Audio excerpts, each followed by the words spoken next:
আজকে হচ্ছে 4 সেপ্টেম্বর 2024। আমাদের বার কাউন্সিল প্রিলিমিনারি ব্যাচের 24তম ক্লাস এবং দণ্ডবিধির চতুর্থ ক্লাস। আজকে আমরা আলোচনা শুরু করতে যাচ্ছি নির্জন কারাবাস বা সলিটারি কনফাইনমেন্ট। এটা আলোচনা করা হয়েছে আমাদের ধারা 73 থেকে 74।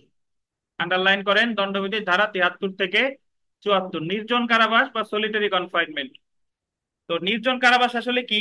নির্জন কারাবাস কিন্তু আলাদা কোনো সাজা না। নির্জন কারাবাস হচ্ছে যখন কোনো ব্যক্তিকে কারাদণ্ড দেওয়া হয়, ওই কারাদণ্ডের মধ্যে আদালত বলতে পারে যে এত কয়দিন, 10 দিন, 12 দিন বা এতদিন, 1 মাস তুমি তাকে নির্জনে রাখা হবে। নির্জনে মানে হচ্ছে কোনো প্রকার জনসাহায্য ছাড়া, মানে তার সাথে কেউই দেখা করার কোনো সুযোগ পাবে না। অনেক ক্ষেত্রে এটা একেবারে অন্ধকারাচ্ছন্ন রুমও হয়, বুঝতে পারছেন? লাইটও থাকে না ভিতরে, একেবারেই অন্ধকার। তারে একা, মানে একটা ধরেন কোনো ব্যক্তিকে 6 মাস কারাদণ্ড দিলে আদালত বললো যে সে 10 দিন থাকবে নির্জন কারাবাসে, মানে ওই 6 মাসের সাথে এক্সট্রা 10 দিন না, ওই 6 মাসের মধ্যে 10 দিন সে নির্জন কারাবাসে থাকবে। তো আমাদের দণ্ডবিধির 73 এবং 74 ধারায় নির্জন কারাবাস সম্পর্কে আলোচনা করছে। প্রথমে যে প্রশ্নটা আসতে পারে যে নির্জন কারাবাস কোন ধরনের কারাদণ্ডের ক্ষেত্রে দেওয়া যায়, এটা হলো সশ্রম। মানে যখন আদালত কোনো অপরাধীকে সশ্রম কারাবাস দেয়, তখন বলতে পারে যে এই সশ্রম কারাবাসের এই কয়দিন থাকবে নির্জনে। তার মানে বোঝা যাচ্ছে কি বিনা আশ্রম কারাদণ্ডের ক্ষেত্রে নির্জন কারাবাসের বিধান তাই আছে, কি বলেন? তাই। আচ্ছা, তাহলে এখন আমরা চলে আসি যে নির্জন কারাবাস বা সলিটারি কনফাইনমেন্ট অর্থ। নির্জন কারাবাস অর্থ হলো যে অবস্থায় দণ্ডিত ব্যক্তি সর্বপ্রকার জনসাহায্য থেকে, আন্ডারলাইন করেন, বঞ্চিত হন। জনসাহায্য মানে হচ্ছে জনগণের সান্নিধ্য সে পায় না। নির্জন কারাবাসের ক্ষেত্রে কারাবন্দী বা কয়েদিকে বাইরের জগতের সাথে কোনো প্রকার মেলামেশা ছাড়া সম্পূর্ণভাবে পৃথক রাখা হয়, একেবারেই পৃথক রাখা হয়। যখন আপনারা বাংলা সিনেমায় তেমন দেখা যায় না, আপনারা ইংলিশ মুভিগুলোতে দেখবেন যে নির্জন কারাবাসে রাখে এবং রাখার পর হঠাৎ করে যখন তারা একেবারে রুম থেকে বের করছে দেখেন যে টাকাটা কিছুই, আমরা তো সাধারণত একটা অন্ধকারাচ্ছন্ন ঘরে কারেন্ট চলে গেছে, অন্ধকারে আছে, হঠাৎ কারেন্ট আসলে আলোর দিকে তাকাইতে পারি না। আর যে লোক 3-4 দিন কোনো আলোই দেখে নাই, সে হঠাৎ আলো দেখলে তো তার অনেক সমস্যা। তো বিষয়টা এমন না যে তারা অন্ধকারাচ্ছন্ন ঘরেই রাখতে হবে, এটা ম্যান্ডেটরি না। মোট কথা তারা রাখতে হবে হলো ওই একা একা। জি, এবং ওই জায়গা, যে জায়গায় আপনার শোয়ার জায়গা, সে জায়গায় আবার টয়লেটের জায়গা, একই জায়গা, আলাদা কোনো ই নাই, পার্টিশন নাই, ওই জায়গায় খাওয়ার জায়গা। জি। সশ্রম কারাবাস প্রদান করা হয় এমন কোন দণ্ডে কোনো অপরাধীকে দণ্ডিত করে হলে, এটা একটু বলতেন, সশ্রম কারাবাস তখন আদালত অপরাধীকে তার বিরুদ্ধে যে কারাবাস দিয়েছে তার মেয়াদের কোনো অংশ বিশেষের বা কয়েকটি অংশের জন্য নির্জন কারাবাসে আবদ্ধ রাখার আদেশ দিতে পারে। যে অপরাধের জন্য নির্জন কারাবাসের আদেশ দিতে পারে, দেখেন, শুধুমাত্র যে অপরাধের শাস্তি গোল দেবেন সশ্রম কারাবাস হতে পারে, সেই ক্ষেত্রে আদালত নির্জন কারাবাসের আদেশ দিতে পারে। তাহলে নির্জন কারাবাস দেওয়া যায় কোন ক্ষেত্রে? যে অপরাধের সাজা হচ্ছে কি সশ্রম কারাবাস। এটাই প্রশ্ন আসতে পারে যে কোন ধরনের কারাবাসের ক্ষেত্রে নির্জন কারাবাস দিতে পারে। তো নির্জন কারাবাসের হার নির্ণয়, এখন নির্জন কারাবাস মানে কেমনে দিবে, কতদিন দিতে পারে? দেখেন, যদি আরোপিত কারাবাস 6 মাস অতিক্রম না করে, আন্ডারলাইন করেন, তাহলে নির্জন কারাবাস 1 মাসের বেশি হবে না। ধরেন একজন ব্যক্তির আদালত 6 মাস সশ্রম কারাবাস দিছে, তাহলে ওই 6 মাসের মধ্যে আদালত সর্বোচ্চ বলতে পারে যে 6 মাসের মধ্যে 1 মাস থাকবে সে নির্জনে। মোট 7 মাস না কিন্তু, 6 মাসের মধ্যে 1 মাস থাকবে সে নির্জনে, বুঝেন কিনা? আচ্ছা, যদি আরোপিত কারাবাস, আন্ডারলাইন করেন, 6 মাস অতিক্রম করে কিন্তু 1 বছর অতিক্রম না করে, মানে 6 থেকে 12 মাস এর মধ্যে যদি হয়, তাহলে কারাবাস 6 থেকে 12 মাসের মধ্যে হলে নির্জন কারাবাস 2 মাসের বেশি। অর্থাৎ যদি কাউকে আদালত 1 বছর সশ্রম কারাদণ্ড দেয়, তাহলে তাকে বলতে পারে ওই 1 বছরের মধ্যে কতদিন সে নির্জনে থাকবে, কতদিন? 2 মাস। 6 মাসের মধ্যে কয় মাস? 1 মাস। 12 মাসের মধ্যে কয় মাস? 2 মাস। যদি কারাবাস 1 বছর অতিক্রম করে, যখন কোনো ব্যক্তিকে 1 বছরের বেশি আপনার সশ্রম কারাদণ্ড দেওয়া হয়, তখন নির্জন কারাবাস, আন্ডারলাইন করেন, 3 মাসের বেশি হবে না। কয় মাসের বেশি হবে না? 3 মাস। তাহলে এখানে একটা বিষয় দেখেন যে নির্জন কারাবাস তাহলে সর্বোচ্চ কয় মাসের বেশি হবে না? 3 মাস। এবং আপনার এই যে এখানে চলে আসি যে যাবজ্জীবন কারাদণ্ডও যদি কাউকে দেয়, যাবজ্জীবন কারাদণ্ডের ক্ষেত্রে সে সর্বোচ্চ থাকবে কতদিন, নির্জন কারাবাস কতদিন থাকতে পারে? কারণ এখানে বলা আছে যে 1 বছরের বেশি যদি সশ্রম কারাদণ্ড দিতে চায় তাহলে নির্জন কারাবাসের আদেশ দিতে পারে কতদিন, 3 মাস। তাহলে এই অংশটুকু আমার গুরুত্বপূর্ণ নির্জন কারাবাস থেকে, যে 6 মাস কারাদণ্ড দিলে নির্জন কারাবাস 1 মাস, মোট 7 মাস নাকি? না, 6 মাসের ভিতরে। মোট 7 মাস না, কিন্তু ওই 6 মাসের মধ্যে 1 মাস, 12 মাস পর্যন্ত দিলে কয় মাস, 2 মাস, আর 12 মাসের বেশি হইলে 3 মাস। তার মানে যাবজ্জীবন কারাদণ্ডও যদি দেয় কাউরে, আর যাবজ্জীবন কারাদণ্ডের ক্ষেত্রে নির্জন কারাবাস দিতে পারে কিনা হাফিজ সাহেব? যাবজ্জীবন কারাবাস কি সশ্রম না বিনাশ্রম? যাবজ্জীবন কারাদণ্ড সর্বদাই সশ্রম। তার মানে যাবজ্জীবন কারাদণ্ডের ক্ষেত্রে নির্জন কারাবাস দিতে পারে কতদিন, 3 মাস। বিথিকা বিশ্বাস, মৃত্যুদণ্ডের ক্ষেত্রে নির্জন কারাবাস কতদিন দিতে পারে? দিতে পারে না। হ্যাঁ, কেন পারে না, কেন ব্যাখ্যা দেন। তার তো মৃত্যু, তো মরে মরে না, তারা তো মৃত্যুদণ্ড দিবে, সেই জন্য আরে আর দিবে না। জি, মৃত্যুদণ্ড এই জায়গা তো আমরা অত কথাতে কাজ নাই, বলবেন যে স্যার নির্জন কারাবাস দিতে পারে শুধুমাত্র সশ্রম কারাবাসের ক্ষেত্রে। তো জেনে রাখা ভালোতে আমরা আসি, দেখেন জেনে রাখা ভালো যে নির্জন কারাবাস সর্বসাকুল্যে ইন দা হোল 3 মাসের বেশি হতে পারে না, অর্থাৎ নির্জন কারাবাসের সর্বোচ্চ মেয়াদ 3 মাস হতে পারে। অর্থাৎ একজন অপরাধী যে মেয়াদে সশ্রম কারাদণ্ডে দণ্ডিত হোক না কেন, তাকে উক্ত মেয়াদের মধ্যে সর্বসাকুল্যে 3 মাস নির্জন কারাবাস দিতে পারে। কতদিন বলেন, 3 মাস। এবং নির্জীবন কারাবাস এর দণ্ড কার্যকর করার ক্ষেত্রে এরূপ কারাবাস এককালীন, এট এ টাইম, বললেন 14 দিনের বেশি হবে না। এটা গুরুত্বপূর্ণ। আপনি নির্জন কারাবাস ওই যে যে আপনারা দিল না যে 1 মাস 2 মাস 3 মাস যাই হোক না কেন, একটা না একজন ব্যক্তিরে রাখতে পারবে কয়দিন, 14 দিন। 14 দিন। নির্জন কারাবাসের পূর্বে ও পরে বিরাম থাকবে, আন্ডারলাইন করেন, মানে 14 দিনের পরে একটা কি থাকবে, সেটা একটু বুঝলাম। কোনটা বুঝলেন না? সেটা যে 14 দিন। বুঝেন নাই? নির্জন কারাবাসে যখন কাউরে রাখবে কোনো আসামিরে, ধরেন তার মোট 6 মাস সশ্রম কারাবাস দিছে, এর মধ্যে আদালত নির্দেশ দিল সে থাকবে তার মধ্যে 1 মাস হলো নির্জন কারাবাস। এখন ওই 1 মাস মানে এই এই এই না যে তারে 1 মাস একটা না কোনো রুমে রাখবে, তারে সর্বোচ্চ রাখবে কতদিন, 14 দিন। তারপরে আবার বিশ্রাম দিয়ে আবার 14 দিন, তারপরে আবার বিশ্রাম দিয়ে তারপরে 2 দিন, এরপরে কয়দিন, 2 দিন, কারণ 1 মাস মানে 30 দিন। আচ্ছা, বুঝতে পারছেন? ছোট ছোট 28, 29 দিন। হ্যাঁ, একটানা 14 দিন মানে কি সর্বোচ্চ 14 দিন রাখতে পারে। দেখেন, 1 মাস দেবে যেভাবে। দেখেন তাহলে আমাদের সর্বশেষ কথাটা দেখেন, যে কারাবাসের মেয়াদ 3 মাসের বেশি হলে, এই 3 মাসের বেশি হলে মানে নির্জন কারাবাসের মেয়াদ 3 মাসের বেশি হলে না, নির্জন কারাবাস তো 3 মাসের বেশি হওয়ার সম্ভাবনা নাই। এটা হলো সশ্রম কারাবাসের মেয়াদ কয় মাসের বেশি হলে, 3 মাসের বেশি হলে নির্জন কারাবাস কোনো মাসে 7 দিনের বেশি হবে না। বলছে কি, যদি ধরেন কাউরে কারাবাস দিল, কারাদণ্ড দিল, ধরেন তো উদাহরণস্বরূপ ধরলাম যাবজ্জীবন কারাদণ্ড। এখন আমরা জানি যাবজ্জীবন কারাদণ্ডের ক্ষেত্রে নির্জন কারাবাস সর্বোচ্চ দিতে পারে কয়দিন, 3 মাস।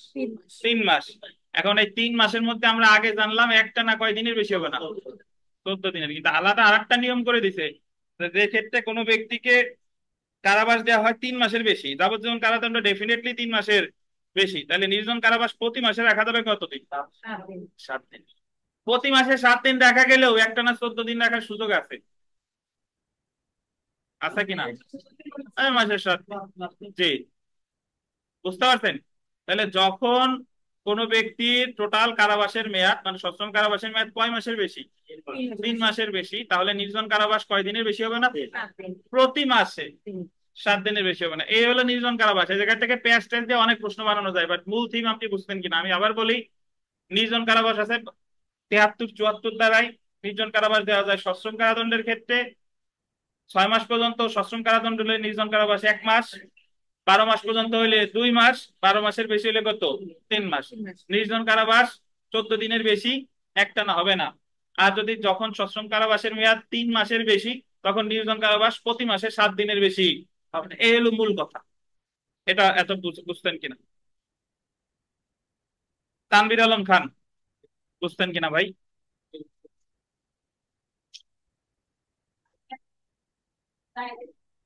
হ্যাঁ। তাহলে আমরা সেলফ প্র্যাকটিসে আর দেখি। এই দল কারা আসতে বললেন কৌতুক 73 আর কৌতুক 74 তাই আমি তো প্রতিবার। কোনটুক 73 কোনটুক 74 তো আপনাকে আমি পড়াই নেই, পড়াইছি। কোনটুক 73 কোনটুক 74 তাতে আমার দরকার নাই, বুঝতে পারছেন? ছাত্রী সেটা মোটামুটি মানে অতিরিক্ত এমনি বলেন, আর 2 মাস যদি মূল কারাদণ্ড দেন, 2 মাস সশ্রম দিল, হ্যাঁ, সেক্ষেত্রে হচ্ছে আপনার 1 মাস, একটানা 14 দিন রাখতে পারবেন। 6 মাস, 6 মাসের যে বেশি সব এক সময় বছর। একটানা 14 দিন রাখতে পারবে, তাতে এক 2 মাস বছর দেখ আর 1 মাস দেখ। আদালতে তো বিধান করছে 1 মাসে 7 দিন। তাহলে তো এই 3 মাসে মানে একটা স্পেশালিস্ট আছে ধরেন আপনার আপনি যে 3 মাসের বেশি হলে কি হয় যে এই মাসে শুরু আর ওই মাসে লাভ, এভাবে একটা না। কিন্তু যখন মাত্র হচ্ছে আপনার ধরেন 1 মাসের কারাদণ্ড দিল, হুম। সেক্ষেত্রে তো একটা না, এটা তো অন্য মাসের সাথে। 1 মাসে তো আপনারে 1 মাসের কারাদণ্ড যদি দেয়, সশ্রম কারাদণ্ড কয়দিন দিতে থাকে সেটা বলেন। সপ্তম কারাদণ্ড হচ্ছে 1 মাস। 1 মাস। এখন নির্জন কারাবাস কতদিন দিতে পারে এই ক্ষেত্রে? কেন? মানে ওই যে ওই হিসাব করতেছেন যে একটানা 14 দিনের বেশি হবে না, তাই? সেটা অনেক পরের হিসাব, ঠিক আছে। এটা আপাতত এইটুক বুঝেন। এই তানভীর আলম খান, আপনি বুঝছেন কিনা? হ্যাঁ, বুঝেন নাই? বুঝবেন, বলেন তো নির্জন কারাবাস কি? নির্জন কারাবাস হচ্ছে কাউকে হচ্ছে কোনো মানুষের সহযোগ ছাড়া রাখা, একটু বিশেষ ভালো কথা থেকে বলে রাখা।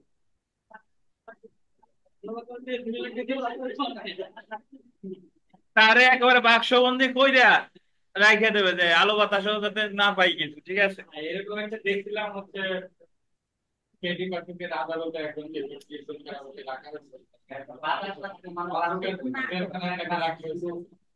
একটা গল্প আছে।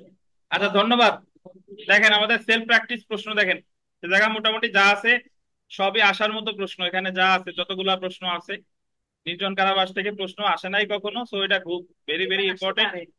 দেখেন, তো আমাদের 1 নম্বর প্রশ্ন দেখেন যে দণ্ডবিধির কত ধারায় নির্জন কারাবাসের বিধান আছে? 73 ও 74।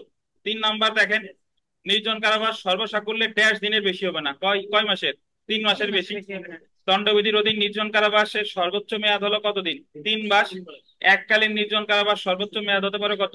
এককালীন কত? 14 দিন। কতদিন? যদি কারাবাস 6 মাস অতিক্রম না করে তাহলে নির্জন কারাবাস 1.5 মাসের বেশি হবে না, কয় মাসের? 1 মাস। আর যদি কারাবাস 6 মাস অতিক্রম করে কিন্তু 1 মাস অতিক্রম না করে তাহলে কয় মাস? 2 মাস। আর যদি কারাবাস 1 বছর অতিক্রম করে তাহলে নির্জন কারাবাস 1.5 মাসের বেশি হবে না, কয় মাস? 3 মাস। তো আপনার নির্জন কারাবাস থেকে পাবেন ইনশাল্লাহ। যে বুঝছেন কিনা বলতে পারেন। আর না হলে এখন আমরা চলে আসব সাধারণ ব্যতিক্রম বা জেনারেল এক্সেপশনস, 76 থেকে 106। আমরা অলমোস্ট 2-3টা ধারা ছাড়া এখানে সব ধারাই আমাদের জানতে হবে এই 76 থেকে 106। তো সাধারণ ব্যতিক্রম বা জেনারেল এক্সেপশন আসলে কাকে বলে তার বলার আগে একটু আলোচনা করে নিই। আমাদের জেনারেল এক্সপ্লানেশন বা সাধারণ ব্যাখ্যা সমূহ আলোচনা করছিল 2য় অধ্যায়। আর জেনারেল এক্সেপশন যদি আসে এটা কত অধ্যায়? 4র্থ অধ্যায়। দেখেন আমরা প্রারম্ভিক, এখানে প্রারম্ভিক লেখা আছে, ওটা হবে প্রারম্ভিক, একটা দেয় নাই। দণ্ডবিধির বল দিবেন 4র্থ অধ্যায়ে ফৌজদারি দায়ের সাধারণ ব্যতিক্রম আলোচনা করা হয়েছে।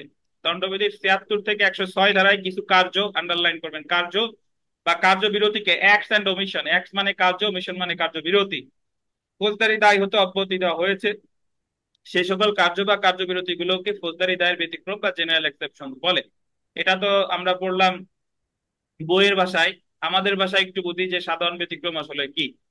যে কাজটা আপাত দৃষ্টিতে অপরাধ বলে মনে হয় কিন্তু প্রকৃতপক্ষে অপরাধ না, এটারই বলে কি? সাধারণ ব্যতিক্রম। ধরেন আমরা সামনে পড়বো যে ডাক্তার অপারেশন করতে, যারা রোগীর লোকজন তারা তারা অভিযোগ করতেছে ডাক্তার ইচ্ছা করে রোগীরে মেরে ফেলেছে, কিন্তু ডাক্তার বলতেছে যে আমার এই জায়গা আমার তরফ থেকে চেষ্টার কোনো কমতি ছিল না এবং আমি সরল বিশ্বাসে তার কল্যাণার্থে কাজটা করছি। তাহলে এই জায়গা ডাক্তারের কোনো কি হয় নাই?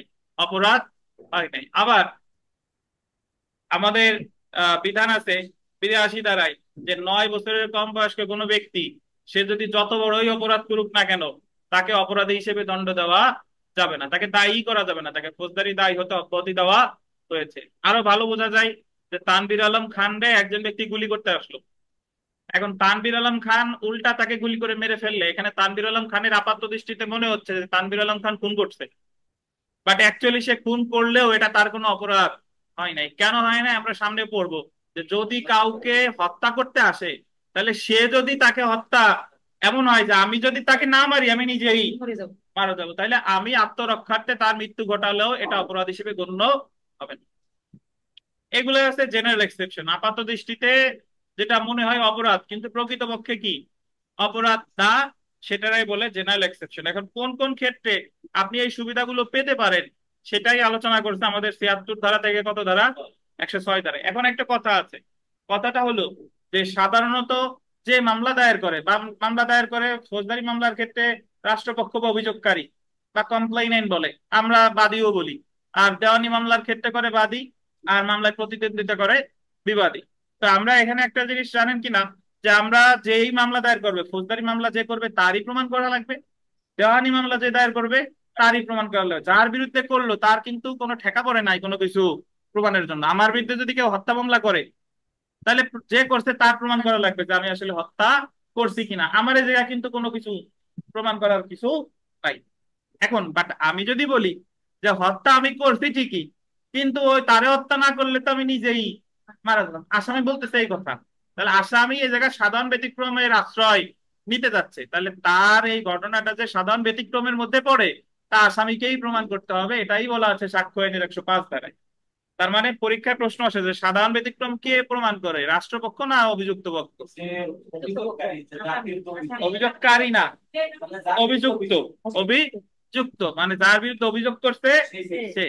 জি, তাহলে দেখেন, তাহলে বিথিকা এক কথায় বলেন যে সাধারণ ব্যতিক্রম কারে বলে? কারণ সম্পূর্ণ এ একে বি বলছে যে ও আমাকে মারছে বা খুন করছে, ঠিক আছে। এখন এ বলতেছে কি আদালতে যে না আমি বি কে মারি নাই, কিন্তু আমি আহ, ও আমাকে আগে মারতে আসছে, আমার আমার জীবন রক্ষা করার জন্য এজন্য আমি বি কে মারছি। দেখ আরিফ সাহেবের মতোই হয়েছে উদাহরণ। দেখ আসেন, ধন্যবাদ। দেখেন ব্যতিক্রম প্রমাণের ভারে আছি আমরা, burden of proof of exception. সাক্ষ্য আইনের ১০৫ ধারা অনুযায়ী কোনো ব্যক্তি যদি দাবি করে তার কার্য বা কার্যবিরতি ৭৬ থেকে ১০৬ ধারায় উল্লিখিত কোনো সাধারণ ব্যতিক্রমের মধ্যে পড়ে, তবে তা প্রমাণের ভার আন্ডারলাইন করেন উক্ত ব্যক্তির উপর বর্তায়। দণ্ডবিধি ৭৬ থেকে ১০৬ ধারায় উল্লিখিত সাধারণ ব্যতিক্রম সমূহ এবং দণ্ডবিধির অন্যান্য ধারায় উল্লিখিত বিশেষ ব্যতিক্রম সমূহ স্পেশাল এক্সেপশন প্রমাণ করার ভার উক্ত ব্যতিক্রম দাবিকারী আসামি বা অভিযুক্ত ব্যক্তির। ৭৬ থেকে ১০৬ ধারা ছাড়াও দণ্ডবিধির বিভিন্ন ধারায় বিশেষ ব্যতিক্রম আলোচনা করা হয়েছে। এই ৭৬ থেকে ১০৬ ধারা ছাড়াও আমরা বেশ কয়েকটা জায়গায় ব্যতিক্রম পাবো, আমরা ৩০০ ধারায় পাবো, আমরা ৫০০ ধারায় পাবো, এই সকল জায়গায় পাবো। উক্ত বিশেষ ব্যতিক্রম দাবিকারী আসামিকে প্রমাণ করতে হবে। যেমন ৩০০ ধারায় ৫টি ব্যতিক্রম আছে, ৪৯৯ ধারায় ১০টি ব্যতিক্রম আছে। এই ব্যতিক্রম যে আসামি দাবি করে তাকেই তা প্রমাণ করতে হবে। এখন আমরা বিগত বছরের প্রশ্নে চলে আসি। দেখেন যে দণ্ডবিধির কত নং অধ্যায়ে সাধারণ ব্যতিক্রম সমূহের উল্লেখ আছে, কয় নং অধ্যায়ে? যদি আপনাকে বলে সাধারণ ব্যাখ্যা, কত? দ্বিতীয় অধ্যায়। ২ নম্বর প্রশ্নটা দেখেন, দণ্ডবিধির ৩০২ ধারায় মামলার আসামি দাবি করে যে আসামির কার্য সাধারণ ব্যতিক্রমের মধ্যে পড়ে, উক্ত দাবি প্রমাণের দায়িত্ব আসামির সাক্ষ্য আইনের কত ধারায়? ১০৫ ধারা। এখন আমরা ৭৬ থেকে ১০৬ পর্যন্ত পড়বো। প্রথমে আমরা চলে আসি ৭৬ ধারা এবং ৭৯ ধারা একসাথে পড়বো। শুনেন, আমাদের এই দণ্ডবিধিতে ভুলকে ২ ভাগে ভাগ করছে, একটা হলো আইনগত ভুল আর একটা হচ্ছে ঘটনাগত ভুল। তো আইনগত ভুল যদি আপনি সরল বিশ্বাসে করে, মানে ঘটনাগত ভুল যদি আপনি সরল বিশ্বাসে করেন, মানে আপনি ঠিকঠাক করতে চাইছিলেন কিন্তু করতে পারেন নাই, আপনার এই জায়গায় সরল বিশ্বাস হয়ে গেছে, তাহলে ঘটনাগত ভুল করে ফেললেও এটা আপনি অব্যাহতি পাবেন। কিন্তু আইনগত ভুল আপনি যতই সরল বিশ্বাসে করেন, আইনগত ভুল করলে আপনাকে শাস্তি, ভয় পায় না কেউ, আইনগত ভুল করলে আপনাকে একটা ইট দিয়েছেন, আইনগত ভুল করলে আপনাকে শাস্তি পেতেই হবে। এখন ঘটনাগত ভুল কাকে বলে শুনেন, ঘটনাগত ভুল পুলিশ আরিফ সাহেবরে গ্রেফতার করতে গিয়ে ওনার ভাইরে গ্রেফতার করে নিয়ে চলে আসছে, ভাবছে যে ওই যে এই আরিফ, যমজ ভাই ধরেন, ও যমজ ভাই হোক বা না হোক, তারে আরিফ ভাবে ধরে নিয়ে আসছে। এখন পুলিশের জায়গায় সরল বিশ্বাসেই সে ইচ্ছা করে করে নাই, তাহলে পুলিশের জায়গায় ঘটনাগত ভুল করছে, পুলিশের জায়গায় অব্যাহতি পাবে, কারণ সে এই ভুলটা করছে প্রথমত ঘটনাগত ভুল, আর দ্বিতীয়ত এটা করছে কি সরল বিশ্বাসী। কিন্তু যদি এরকম হয় যে আপনি জানতেন না হত্যা করা অপরাধ, আপনি সরল বিশ্বাসে একজনকে হত্যা করছেন, এটা এটা কি ভুল? আইনগত ভুল, আইনে বলা আছে কাউরে হত্যা করা কি অপরাধ। তাহলে এই জায়গায় আপনি যদি বলেন যে আমি সরল বিশ্বাসে হত্যাটা করে ফেলছি, এটা কিন্তু আপনি অব্যাহতি পাবেন না। আচ্ছা, এখন তাহলে বলেন ভুল কয় প্রকার? দুই প্রকার, একটা হলো মিস্টেক অফ ফ্যাক্ট মানে ঘটনাগত ভুল, আর একটা হলো মিস্টেক অফ ল মানে কি আইনগত ভুল। কোন ধরনের ভুল করলে আপনি অব্যাহতি পাবেন? ঘটনাগত ভুল করলে আপনি অব্যাহতি পাবেন, কিন্তু আইনগত ভুল করলে অব্যাহতি পাবেন না, তাতে সরল বিশ্বাস থাকলেও।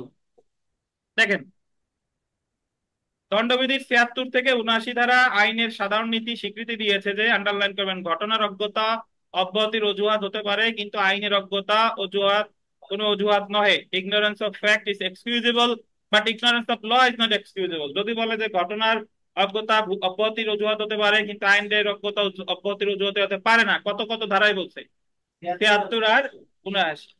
যার ল্যাটিন ম্যাক্সিম হলো ইগনোরেন্সিয়া ফ্যাক্টি এক্সাস এক্সকিউজাট, এক্সকিউজাট আর কি, আর ইগনোরেন্সিয়া জুরিস নন এক্সকিউজাট। এটা ল্যাটিন ম্যাক্সিম, আমাদের মনে রাখার দরকার নাই, জাস্ট এখানে আন্ডারলাইন করেন। ভুল হচ্ছে দুই প্রকার, একটা হলো ঘটনাগত ভুল মিস্টেক অফ ফ্যাক্ট, আর একটা হচ্ছে আইনগত ভুল, এটারে কি বলে মিস্টেক অফ ল। ধন্যবাদ। আমরা এখন চলে আসবো যে ঘটনাগত ভুল কি।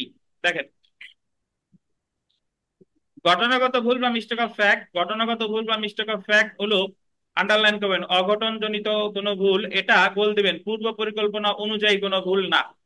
মানে এই ভুলটা আপনি পূর্ব পরিকল্পনা অনুযায়ী করেন না, এই ভুলটা কি হঠাৎ হয়ে গেছে। দণ্ডবিধির 76 ধারায় বলা হয়েছে কোনো কিছু অপরাধ না যা সম্পাদিত হয় এমন ব্যক্তি দ্বারা, আন্ডারলাইন করবেন, যে আইনগত ভুলের কারণে নয়, বরং আন্ডারলাইন করবেন ঘটনাগত ভুলের কারণে, গোল দিবেন সরল বিশ্বাসে। সরল বিশ্বাসটা গোল দেন, কোন বিশ্বাসে? নিজেকে কাজটি করতে আইন বলে বাধ্য, এটা গোল দেন। আইন বলে বাধ্য, এটা গোল দেন। দুইটা শব্দ গোল দিবেন, তিনটা মোট, একটা হলো ঘটনাগত ভুল, সরল বিশ্বাস, আর একটা হচ্ছে কি আইন দ্বারা বাধ্য। যদি কোনো ব্যক্তি নিজেকে আইন দ্বারা বাধ্য বলে সরল বিশ্বাসে কোনো কি ভুল করে, ঘটনাগত ভুল করে, তাহলে সে অব্যাহতি পাবে কত ধারায়? 73 ধারায়। কেমনে দেখেন, পুলিশ এ কে বি মনে করে সরল বিশ্বাসে বি কে গ্রেফতার করে, এ রে মনে করতে হচ্ছে কি বি, সরল বিশ্বাসে বি কে গ্রেফতার হবে না, যা হবে কি এ কে গ্রেফতার করে। এ হবে দুই জায়গা, মানে পুলিশ গ্রেফতার করতে গেছে হলো বি রে, বুঝতে পারছেন, কিন্তু বি বাবুল রে গ্রেফতার করতে যায়, সে গ্রেফতার করে ফেলছে কারে? আবুল রে। সেই জায়গা পুলিশ এ কে বি মনে করে সরল বিশ্বাসে বি কে গ্রেফতার করে, বি কে না, এটা হবে কি বলে এ কে। কাহিনী বুঝতেন কিনা? ধরেন পুলিশ গ্রেফতার করতে গেছে টুটুল রে, কিন্তু ধরে নিয়ে আসছে আরিফ রে, ভাবছে যে আরিফের নামই হচ্ছে টুটুল, বাট পুলিশ এই কাজটা ইন্টেনশনালি করে নাই, মানে পূর্ব পরিকল্পনা অনুযায়ী করে নাই, পুলিশ করছে কি সরল বিশ্বাসে। পরবর্তীতে আরিফ সাহেব যায় পুলিশের নামে মামলা করতে, যে উনি ইচ্ছা করে অমুকরে ধরতে যায় আমারে ধরে নিয়ে আসছে, তখন পুলিশের জায়গায় বলবে যে ভাই আমি নিজের আইন দ্বারা বাধ্য ছিলাম, গ্রেফতার করতে কি ছিলাম, পুলিশ কাউরে গ্রেফতার করতে বাধ্য না? বাধ্য। আর আমি আইন দ্বারা বাধ্য বলে কি ভুল করে ফেলাইছি? ঘটনাগত ভুল। তো যেহেতু আমি সরল বিশ্বাসে করছি, যদিও আপনার আমি গ্রেফতার করছি, আমি অব্যাহতি পাবো দণ্ডবিধির কত দ্বারায়? 73 দ্বারায়। দেখেন, তো এই জায়গায় এ লেখেন, পুলিশ এ কে বি মনে করে সরল বিশ্বাসে এ কে গ্রেফতার করে, এটা মিস্টেক অফ ফ্যাক্ট বা ঘটনাগত ভুল, এবং এটা কোনো অপরাধ বলে গণ্য হবে না। ঘটনার অজ্ঞতা বা ঘটনা জানি না, ফৌজদারি দায় হতে অব্যাহতির অজুহাত হতে পারে। Ignorance of fact is excusable. তাহলে বলেন তো 76 ধারায় কি ভুল হয়? ঘটনাগত কোন বিশ্বাসে করে? বিশ্বাস। আইন দ্বারা বাধ্য না সমর্থিত? আইন দ্বারা নিজেকে কি বাধ্য বলে। ধন্যবাদ।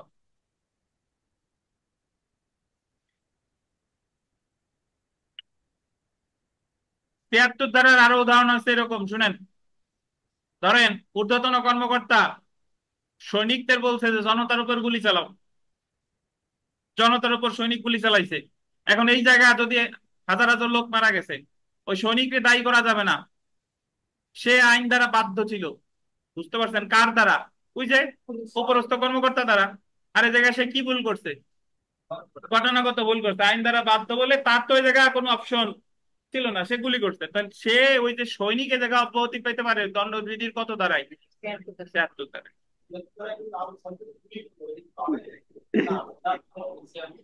ওই ওই কর্মকর্তা রেকর্ড করে নিজে নিজে মারছে। না না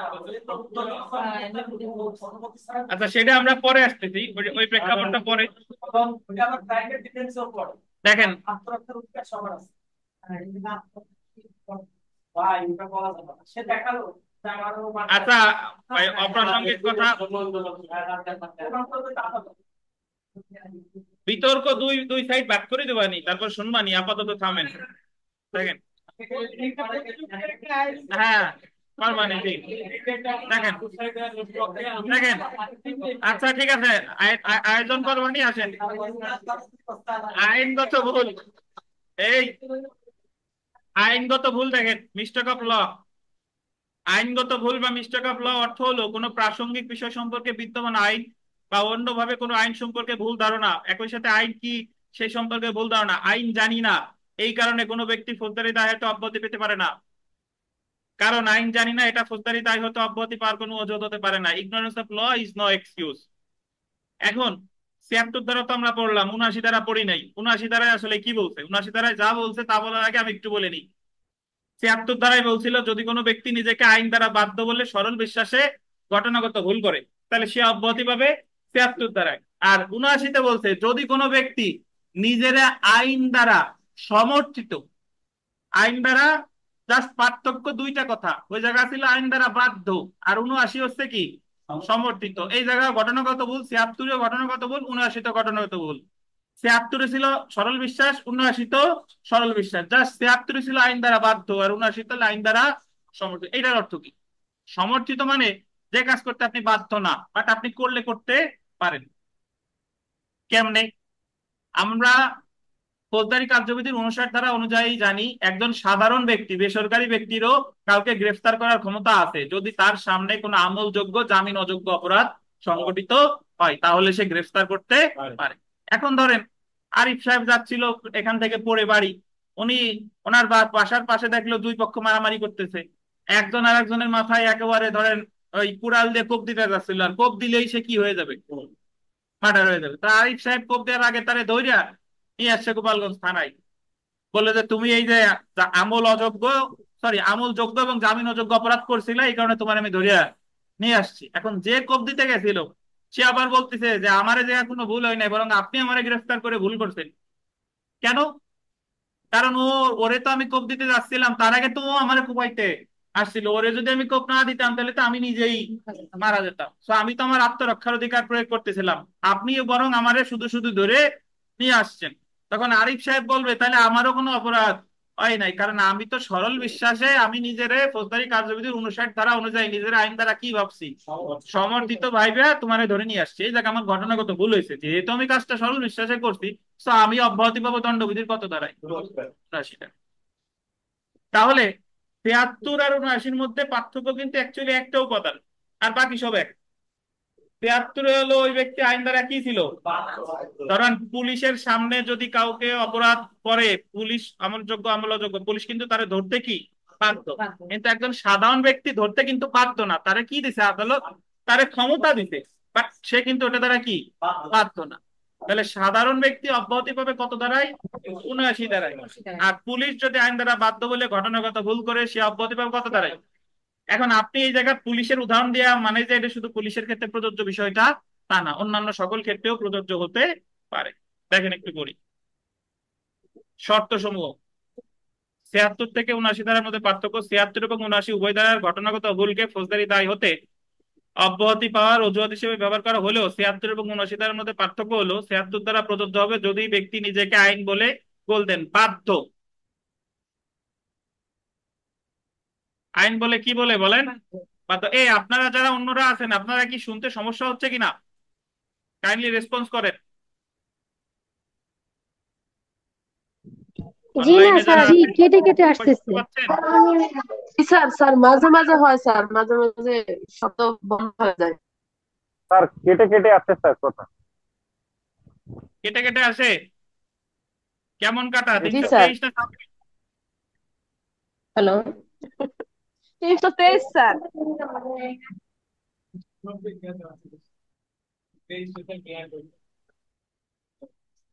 এখন শুনছেন? হ্যালো? জি স্যার শোনা যাচ্ছে। জি জি স্যার শোনা যাচ্ছে। নেটওয়ার্কের সমস্যা বোধহয় আজকে সব জায়গায়। আচ্ছা দেখেন, তাহলে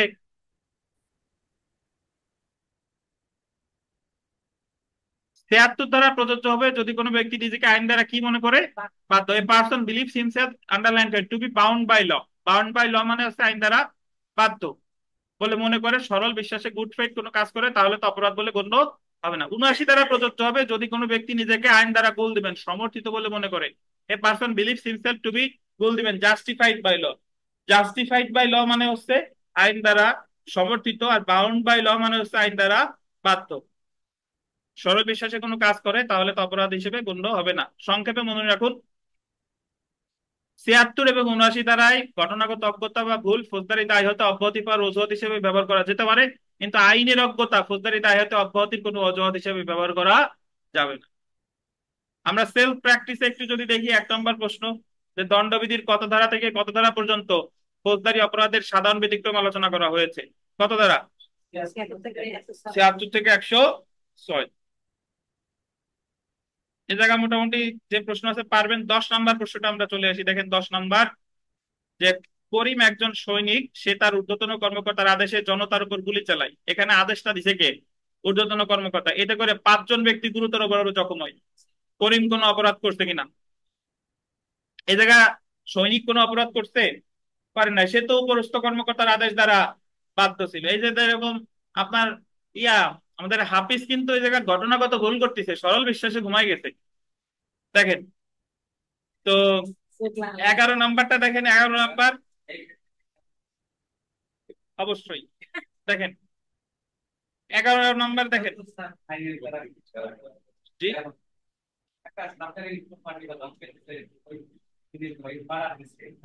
প্রপার্টির কথা কি জায়গা বলছে? সব সমাজে প্রপার্টি আছে, প্রেক্ষাপট দেখতে হবে। আতিকুল সাহেব প্রতিটা মামলার আহ, মানে ক্ষেত্র আলাদা, সে কোন ক্ষেত্রে গুলি করার নির্দেশ দিছে বা অ্যাকচুয়ালি গুলি করার নির্দেশ দেওয়ার ওই মুহূর্তে উচিত ছিল কিনা, এটা এক একটা মামলার এক একটা ফ্যাক্টের উপর নির্ভর করে। দেখেন, একটি বিচারালয়ের কোনো কাউরেই মানে আমাদের ফৌজদারি বিচার ব্যবস্থার নিয়ম হচ্ছে যে হ্যাঁ, আসামিরে শুরু থেকেই নির্দোষ ধরতে হবে, এবং রাষ্ট্র যে মামলাটা করছে তার মামলা বিয়ন্ড রিজনেবল ডাউট, যুক্তিসঙ্গত সন্দেহের ঊর্ধ্বেই মামলাটা 100% প্রমাণ করতে হবে রাষ্ট্রপক্ষকে। যদি 1% সন্দেহ থাকে, এই বেনিফিট অফ দ্য ডাউট মানে এই সন্দেহের সুবিধা পাবে কে জানেন? আসামি। ঠিক। তো দেখেন, ক্রিকেট খেলা যারা দেখেন তারা জানেন যে যখন কোনো থার্ড আম্পায়ারে কল করে বোঝা যাচ্ছে না যে এটা কি ব্যাটসম্যান কি আউট হয়েছে কি হয় নাই, মানে ব্যাট কি অ্যাকচুয়ালি ওই লাগছে কি লাগে নাই, যদি কোনো এরকম সন্দেহের দেখা যায় তাহলে সুবিধা পায় সর্বদা ব্যাটসম্যান। তো আমাদের ফৌজদারি মামলার ক্ষেত্রেও সর্বদা যদি কোথাও কোনো সন্দেহের সৃষ্টি হয় যে তাহলে এই সুবিধাটা পাবে কে? আসামি। তাহলে দেখেন, একটি বিচারালয়ের অফিসার উক্ত আদালত কর্তৃক ওয়াই কে আটক করার আদেশপ্রাপ্ত হয়ে এবং যথাযথ অনুসন্ধান করার পর জেড কে ওয়াই মনে করে জেড কে আটক করে। ওই যে জেড দুইবার মানে জেড কে গ্রেফতার করতে গেছিল, বাট ওয়াই মনে করে জেড কে আটক করে। এই ক্ষেত্রে এর অপরাধ, সে কি কোনো অপরাধ করতে বলেন? কোনো অপরাধ করে নাই। ধন্যবাদ। তো যেটা আমাদের এখানে পড়তে হবে গুরুত্বপূর্ণ বেশি, সেটা হলো ১২ নম্বর প্রশ্নটা। ১২ নম্বর প্রশ্নটা একটু দেখেন, এটা গুরুত্বপূর্ণ বেশি। যে এ জেড কে দেখেছে এমন একটি, ধরেন আরিফ জামিলকে দেখেছে এমন একটি কার্য সম্পাদন করতে যা আরিফের নিকট খুন বলে মনে হয়। আরিফ রাস্তা দিয়ে যাচ্ছিল, তখন দেখলো জামিল খুন করতেছে। আইন কোনো খুনিকে গ্রেফতার করার জন্য যে সকল ক্ষমতা কোনো ব্যক্তিকে দিয়েছে, আরিফ সরল বিশ্বাসে তার নিজস্ব বিবেচনায় উক্ত ক্ষমতা প্রয়োগ করে জামিলকে গ্রেফতার করে যথাযথ কর্তৃপক্ষের নিকট হাজির করার জন্য। এ জায়গায় আরিফ হচ্ছে একজন সাধারণ ব্যক্তি, কিন্তু উনার অধিকার আছে কাউরে গ্রেফতার করার। কেউ কেউ যদি খুন করতে যায় বা খুন করে ফেলে, একজন সাধারণ ব্যক্তিও গ্রেফতার করতে পারে। আরিফ সাহেব তো গ্রেফতার করে ধরে নিয়ে গেছে। এখন এই ক্ষেত্রে আরিফ কোনো অপরাধ করেনি। এ জায়গায় স্টার দিয়ে একটা লাইন লেখেন, স্টার দিয়ে লেখেন, যদিও যদিও জেড কাজটি করেছে, যদিও জেড কাজটি করেছে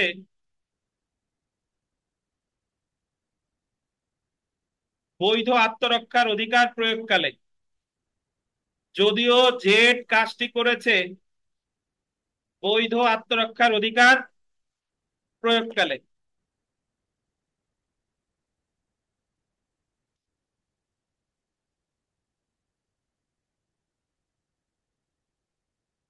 যদিও জেড কাজটি করেছে বৈধ আত্মরক্ষার অধিকার প্রয়োগকালে লেখতেন।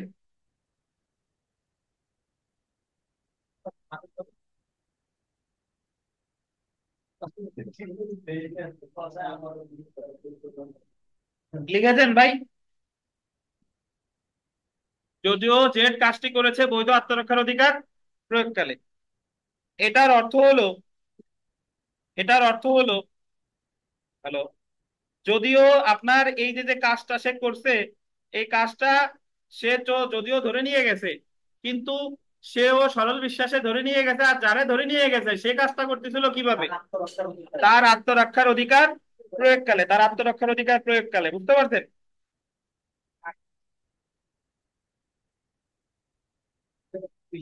তো আপনাদের লাইন কেটে যাবে, লাইন কেটে গেলে নামাজের বিরতি, নামাজ শেষে শুরু হবে এটা।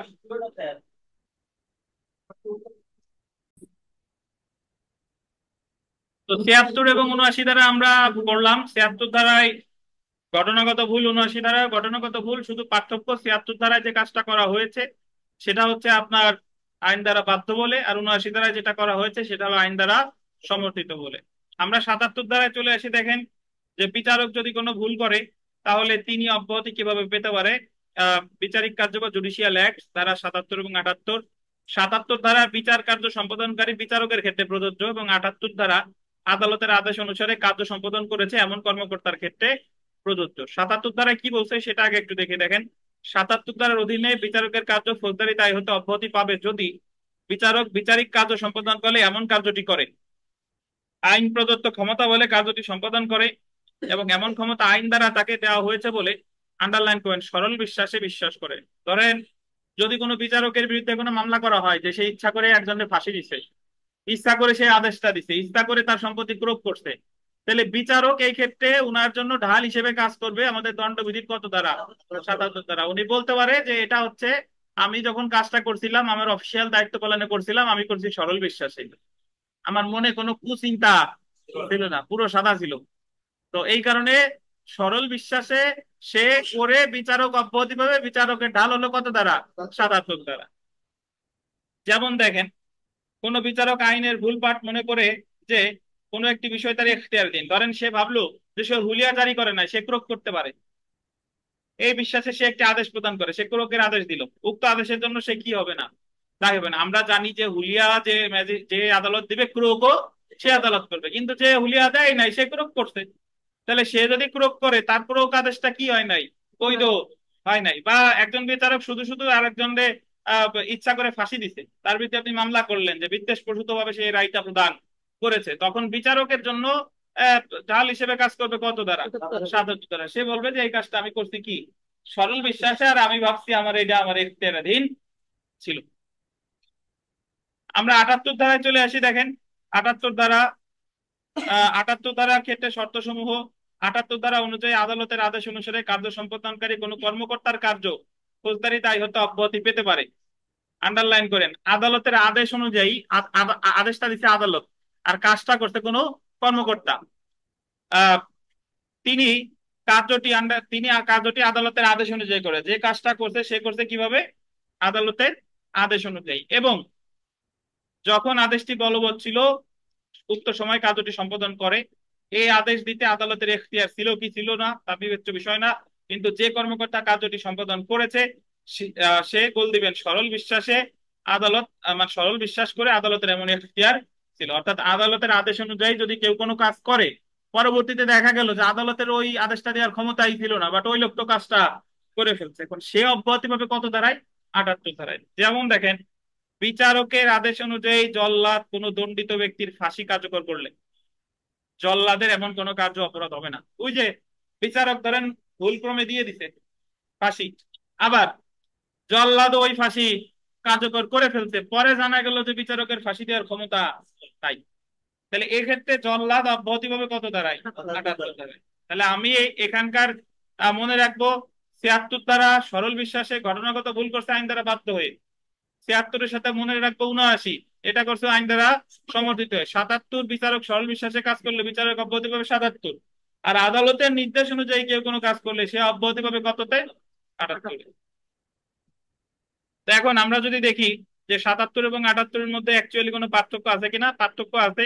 77 এবং 78 ধারার মধ্যে পার্থক্য, 77 ধারা অনুযায়ী বিচারকের কার্য সম্পাদনকারী বিচারকের কার্য, বিচার কার্য সম্পাদনকারী বিচারকের কার্য, এবং 78 ধারা অনুযায়ী আদালতের আদেশ অনুযায়ী কার্য সম্পাদনকারী ব্যক্তির কার্য অপরাধ বলে গণ্য হবে না। এখন আপনারা প্রশ্ন করতে পারেন যে এই বিচারক কি দেওয়ানি আদালতের বিচারক না ফৌজদারি আদালতের বিচারক? যে কোনো আদালতের বিচারক, সে দেওয়ানিও হতে পারে, সে ফৌজদারিও হতে পারে। বিগত বছর প্রশ্ন দেখেন, একজন বিচারকের সরল বিশ্বাসে সম্পাদিত বিচারিক কার্য অপরাধ অন্তর্ভুক্ত নয় মর্মে দ্য পেনাল কোড 1860-এর কত ধারায় বর্ণিত হয়েছে? কত ধারায়? 77 ধারায়। সেলফ প্র্যাকটিসে আমরা চলে এসে দেখেন, দণ্ডবিধির অধীন নিম্নলিখিত কোনটি বৈধ প্রতিরক্ষা? ঘটনাগত ভুল, এটা প্রতিরক্ষা আমরা জানি, সরল বিশ্বাস জানি, আর উন্মাদেরটা সামনে আসতেছে, উপরের কোনগুলা? সবগুলা। 4 নম্বর প্রশ্নটা দেখেন, একজন জল্লাদ, সে আদালতের আদেশ অনুযায়ী কোনো কয়েদিকে ঝুলিয়ে মৃত্যুদণ্ড কার্যকর করে, এই ক্ষেত্রে দণ্ডবিধির কোন ধারায় ফৌজদারি দায়িত্ব অব্যাহতি পাবে? জল্লাদ অব্যাহতি পায় কত ধারায়? 78 ধারায়। আমরা 76, 79, 76, 77, 78, 79 পর্যন্ত পড়েছি। এখন আর একটা পড়বো, সেটা হচ্ছে 80 ধারা। 80 ধারা আমাদের নতুন বইতে আলোচনা করছে, পুরাতন বইতে একটা উদাহরণ আছে, দেখেন একেবারে 7 নাম্বার উদাহরণ।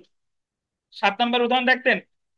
7 নাম্বার উদাহরণের ব্যাখ্যায় আসেন, ব্যাখ্যা, উদাহরণটা পরে পড়বে, ব্যাখ্যায় আসছেন। ব্যাখ্যায় সেকেন্ড লাইন দেখেন, দণ্ডবিধির 80 ধারায় বলা হয়েছে, আন্ডারলাইন করেন, আইনানুগ কার্য সম্পাদনকালে দুর্ঘটনাজনিত কার্য কোনো অপরাধ না। এটা আন্ডারলাইন করে 4টে স্টার দেন। আইনানুগ কার্য সম্পাদনকালে দুর্ঘটনাজনিত কার্য কোনো অপরাধ না, এটার অর্থ কি? এটার অর্থ হলো যে যদি কোনো ব্যক্তি কোনো কাজ সে আইন অনুযায়ী করতেছে, তার সরল বিশ্বাস ছিল, তার সতর্কতার কোনো অভাব ছিল না, কিন্তু তারপরেও কোনো দুর্ঘটনা ঘটে গেছে, তাহলে ওই যে যে দুর্ঘটনাটা ঘটলো তারে দায় দেওয়া যাবে না, এবং দায় দিলেও সে অব্যাহতি পাবে ফৌজদারি কার্যবিধির কত ধারায়? অবশ্যই এটা হবে আইনানুগ কার্য, বেআইনি কোনো কার্য না। গাঁজা খাইতে যাই যদি মুখ পোড়াই ফেলেন, আর একজন পোড়াই ফেলাইছে, তাইলে মামলা করলে হবে না, এটা কিন্তু আইনানুগ কার্য না। দেখেন আমরা 7 নম্বর প্রশ্নটা দেখি। একটি কুঠার নিয়ে কাজ করছে, হ্যাচেট, কুঠার বুঝেন তো, কুড়াল আর কি। কুঠারটির মাথা উঠে যায় এবং কাছে দণ্ডায়মান এক ব্যক্তিকে নিহত করে। হঠাৎ করে কুঠারটির মাথা উঠে গেছে, পাশে দণ্ডায়মান ছিল এক ব্যক্তি, তার লেগে এসে শেষ হয়ে গেছে। এখানে কয়ের অপরাধ কি? আচ্ছা, এখানে অপশনে আছে নিন্দনীয় হত্যা, খুন, ভুলবশত খুন, কোনো অপরাধ করেনি। এখন প্রশ্নটা এখানে স্বয়ং সম্পূর্ণ না। যদি এখানে এরকম থাকতো যে কয়ের সতর্কতার কোনো অভাব ছিল না, সে যথাযথ সতর্কতা অবলম্বন করেই কাজটা করতেছিল, তারপরেও দুর্ঘটনা ঘটে গেছে, তাইলে এই জায়গায় ক অব্যাহতি পাবে, তার কোনো অপরাধ হয় নাই। কিন্তু কয়ের যদি অবহেলা থাকে, অবহেলা, যে সে সকালবেলা কুড়াল চেক করে নাই বা যথাযথ সতর্কতা অবলম্বন করে নাই, তাহলে কিন্তু এখানে সে অব্যাহতি পাবে না। আচ্ছা, তাহলে আপনি মনে রাখবেন যে আইনানুগ দায়িত্ব পালনকালে যদি কোনো কি দুর্ঘটনা ঘটে, ওই ব্যক্তি অব্যাহতি পাবে কত ধারায়? তবে কি প্রমাণ করতে হবে? সে সরল বিশ্বাসে এবং যথাযথ সতর্কতা অবলম্বন করে কাজটা করতেছিল। ধরেন ধরেন একজন ড্রাইভার এমাত পরিবহনই যাচ্ছে, তাদের গতি ঠিক আছে, সর্বোচ্চ গতি 60, তারা 60-এর নিচে আছে এবং লেনও চেঞ্জ করে নেই, তারা ঠিকঠাক ভাবেই চলতেছিল।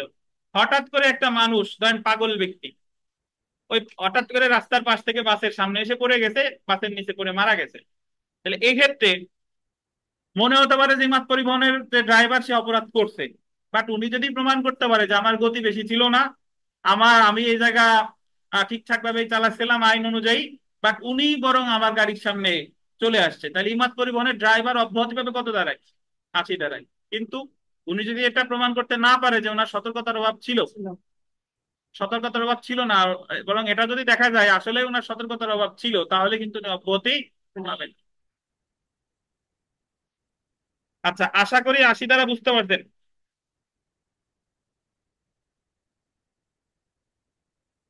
আচ্ছা, যারা যারা পরীক্ষা দেওয়ার পরে পাশ করতে পারবেন না, তারা তারা আমার দোষ দিবেন না, আমি অব্যাহতি পাবো 80 দ্বারাই। কেন জানেন? কারণ আমার সতর্কতার কোনো অভাব ছিল না, আমি চেষ্টা করে যাচ্ছি। তাহলে কি স্যার আপনি কি আমাকে ড্রাইভার না? হ্যাঁ, ড্রাইভার, ক্যাপ্টেন, নাবিক সবকিছু আমি।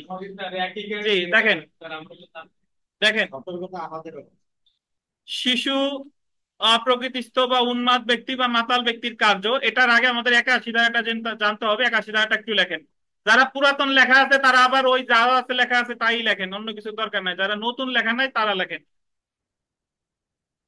লেখেন যে কোনটা ভাই? আছে, সব বইতে আছে, প্রশ্নে আছে।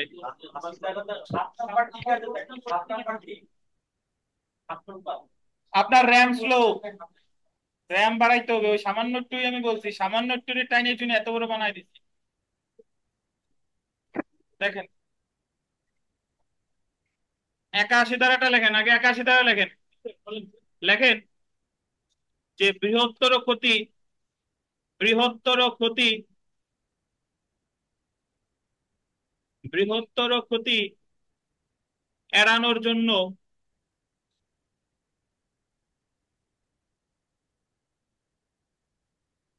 নিরুপায় হয়ে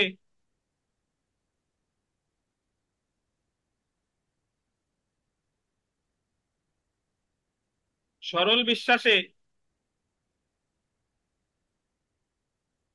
বৃহত্তর ক্ষতি এড়ানোর জন্য নিরুপায় হয়ে সরল বিশ্বাসে ক্ষুদ্রতর ক্ষতি করলে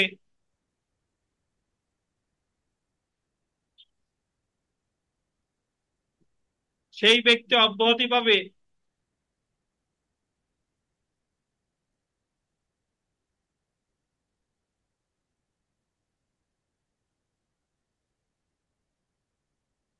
একাশি ধারায়।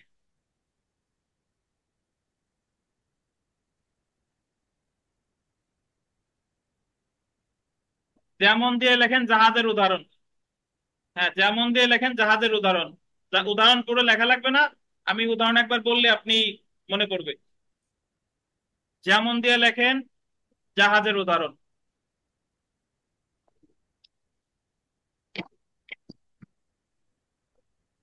শুনেন, এক লোক জাহাজ চালাচ্ছে, এখন তার নোঙর ফেলতে হবে। এখন নোঙর ফেলার জন্য হয় তাকে ডানে যেতে হবে অথবা বামে যেতে হবে, তার হাতে আর কোনো অপশন নাই, এবং এই জায়গা তার কোনো ত্রুটি নাই। কিন্তু দেখলো যে ডানে একটা নৌকা আছে, সেই নৌকায় লোক আছে 50 জন, আর বামে একটা নৌকা আছে, সেই নৌকায় লোক আছে 2 জন। বাট জাহাজকে একদিকে যেতেই হবে। এখন উনি যদি ডান সাইডে যায়, তাহলে ডান সাইডের নৌকাটা ক্ষতিগ্রস্ত হবে, ওটার লোক আছে কয়জন? 50 জন। আর যদি বাম সাইডে যায় তাহলে ক্ষতিগ্রস্ত হবে, বাট ওখানে লোক আছে কয়জন? এখন উনার তো নিরুপায়, এই জায়গায় উনার কোনো দোষ ছিল না। জাহাজের নাবিক যদি নিরুপায় হয়ে বৃহত্তর ক্ষতি এড়ানোর জন্য ক্ষুদ্রতর ক্ষতি করে, অর্থাৎ অর্থাৎ যে নৌকায় 2 জন লোক আছে তাদের ক্ষতি করে, তাহলে জাহাজের নাবিক অব্যাহতি পাবে কত দাঁড়ায়? এই 81 দাঁড়ায়। বুঝতে পারছেন? বাস বাস চালাচ্ছে, এখন উনার দেখলো কি যে উনার যে কোনো একদিকে যাওয়া দরকার, নাহলে বাস নিজেই 55 জন যাত্রী সহ অ্যাক্সিডেন্ট করবে। কিন্তু এক পাশে আছে একটা সাইকেল আর এক পাশে আছে একটা মাইক্রোবাস। তাহলে উনি যদি বৃহত্তর ক্ষতি এড়ানোর জন্য ক্ষুদ্রতর ক্ষতি করে, তাহলে উনি অব্যাহতি পাবে কত দাঁড়ায়?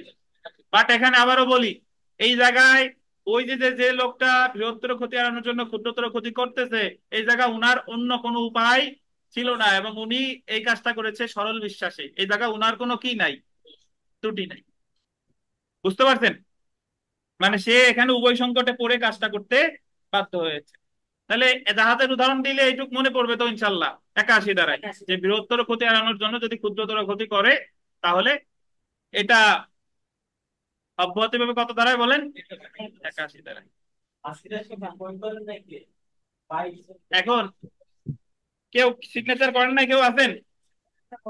এখন আপনাদের ধরেন আমি কারো কাছে ফি পাই, ভাবলেন যে স্যার এত টাকা দেবো না, বৃহত্তর ক্ষতি এড়ানোর জন্য আপনার ক্ষুদ্রতর ক্ষতি করি, অল্প কিছু দেই, একেবারে না দিয়ে আসছে, অল্প কিছু দেই, ঠিক আছে? আচ্ছা, নিরুপায় হইলে ফেলায়েন, কিন্তু নিরুপায় না হইলে ফেলায়েন না। দেখেন, আচ্ছা আমরা এখানে চলে আসি। তাহলে আশা করি 81 দ্বারা বুঝতেন। 80 দ্বারা আইন দ্বারা বাদ, সরি 76 দ্বারা আইন দ্বারা বাধ্য, 79 দ্বারা আইন দ্বারা সমর্থিত, 77 দ্বারা বিচারকের কার্য, 78 দ্বারা আদালতের আদেশ অনুযায়ী কোনো কোনো কোনো কর্মকর্তার কাজ, 80 দ্বারা আইনানুগ দায়িত্ব সম্পাদন কালে যদি কোনো দুর্ঘটনা ঘটে যায় অব্যাহতি, 81 দ্বারা বৃহত্তর ক্ষতি এড়ানোর জন্য কি ক্ষুদ্রতর ক্ষতি। ধন্যবাদ। আমরা চলে আমরা চলে এসে দেখেন, শিশু অপ্রকৃতিস্থ বা উন্মাদ ব্যক্তি বা মাতাল ব্যক্তির কার্য। শিশু অপ্রকৃতিস্থ, উন্মাদ বা মাতাল ব্যক্তির কার্য, এটা আছে 82 থেকে 83। প্রথমে আমরা চলে আসি দেখেন 82 এবং 83 দ্বারা। 82 এবং 83, শিশুর বয়স, কার্য এবং অপরাধ, age of act, age act and crime of child. দণ্ডবিধির 82 এবং 83 দ্বারা শিশুর কার্য এবং তাদের ফৌজদারি দায় সম্পর্কে আলোচনা করা হয়েছে। 9 বছরের আন্ডারলাইন করেন, 9 বছরের কম বয়স্ক শিশুর কার্য, ধারা কত? 82। 9 বছরের কম বয়স্ক শিশু কর্তৃক সম্পাদিত কোনো কার্য অপরাধ বলে গণ্য হবে না। আন্ডারলাইন করবেন, 9 বছরের কম বয়স্ক কোনো শিশু যে কাজই করুক না কেন, সে সম্পূর্ণভাবে ফৌজদারি দায় হতে অব্যাহতি পাবে। সো কাজ যদি কিছু করানোর থাকে, 9 বছর কম বয়স্ক শিশুর দিয়ে করাবেন, তার শাস্তি হবে না, কিন্তু আপনার কিন্তু শাস্তি হবে প্ররোচনাকারী হিসেবে। আচ্ছা, এখন তাইলে আমার 82 ধারার কথা সিম্পল। যদি কোনো শিশু যার বয়স 9 বছরের কম, সে যত বড়ই অপরাধ করুক না কেন, ধরেন একজনকে ছুরি দিয়ে মেরে ফেলছে, তাও ওই শিশুর কোনো কি অপরাধ হবে না, তারে ফৌজদারি দায় হতে অব্যাহতি দেওয়া হয়েছে কত ধারায়? 82 ধারায়।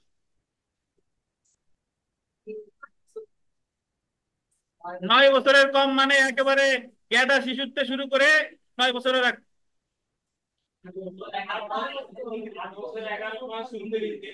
হবে এক্সাক্ট 9 ইয়ার্স। আমি বলতেছি যদি পুরোপুরি কার বয়স 9 বছর পূর্ণ হয়ে গেছে, তাহলে সে 82 দ্বারা সুবিধা পাবে না। তার তার বয়সটা হতে হবে কয় বছরের কম?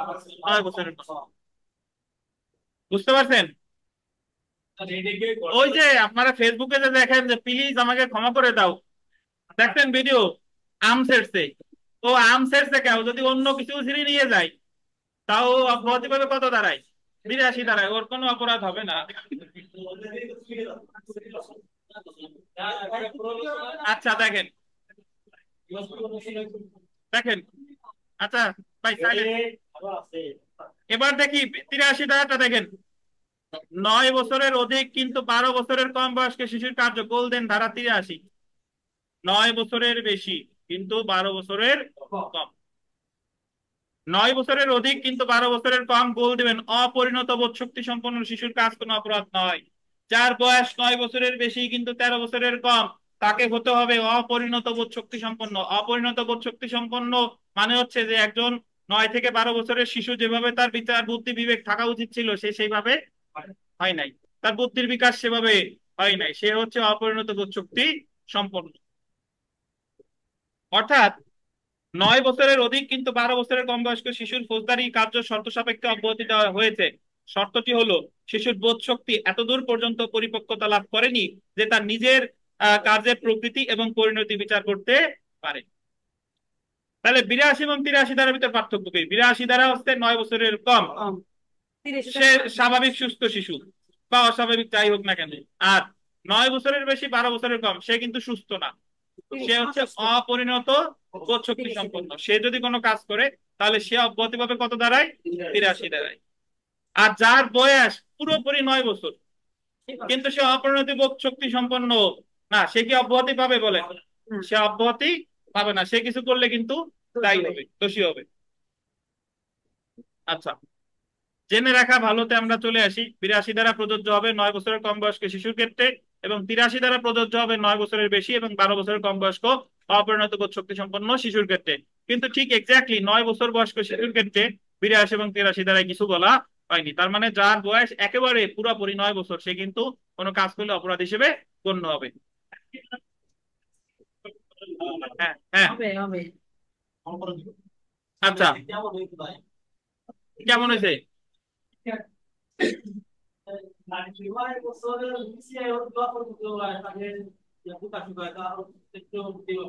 হ্যাঁ,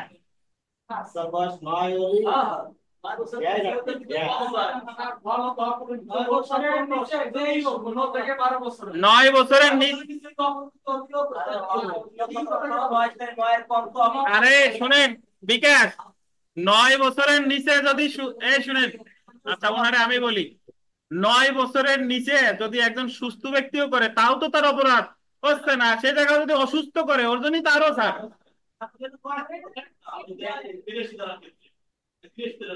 ফ্যাক্ট না কেন?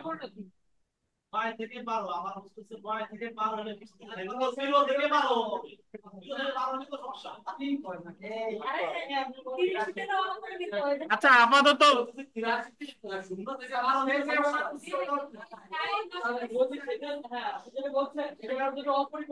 সেটাই তো বলতেছি।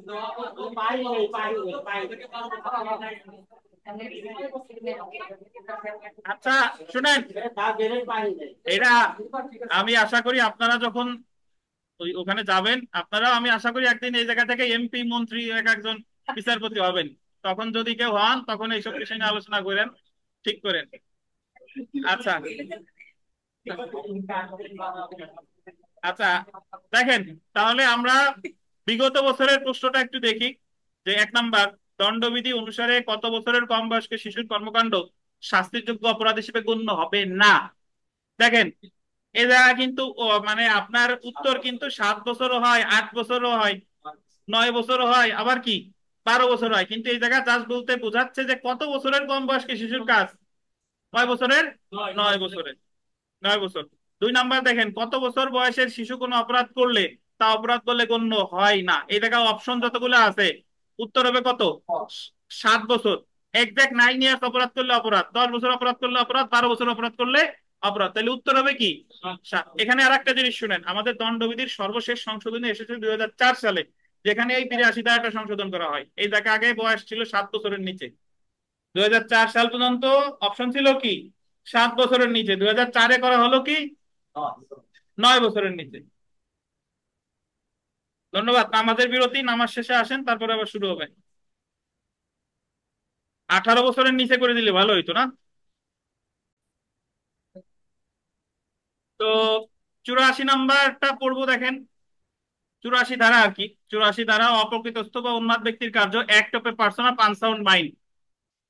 ওই মাসুদ এতক্ষণ যে গল্প বললো এটাই অপ্রকৃতস্থ বা উন্মাদ, এটা না। কিন্তু অপ্রকৃতস্থ উন্মাদ ওনার ওনার গল্পেরটা পরে আসতেছি। বাট যদি কোনো মানুষ উন্মাদ থাকে বা স্বাভাবিক তার সেন্স নাই, এমনি অস্বাভাবিক, সে যদি কোনো অপরাধ করে ফেলে তাহলে সে অব্যাহতি পাবে কত দাঁড়ায়? 84 দাঁড়ায়। ধরেন একজন পাগল রাস্তার পাশে একজনের হত্যা করছে, বাট সে আসলে ওই বিষয়ে কি অবগত না। ধরেন আমাদের একজন উকিল সাহেব অ্যাক্সিডেন্ট করছে, জানেন?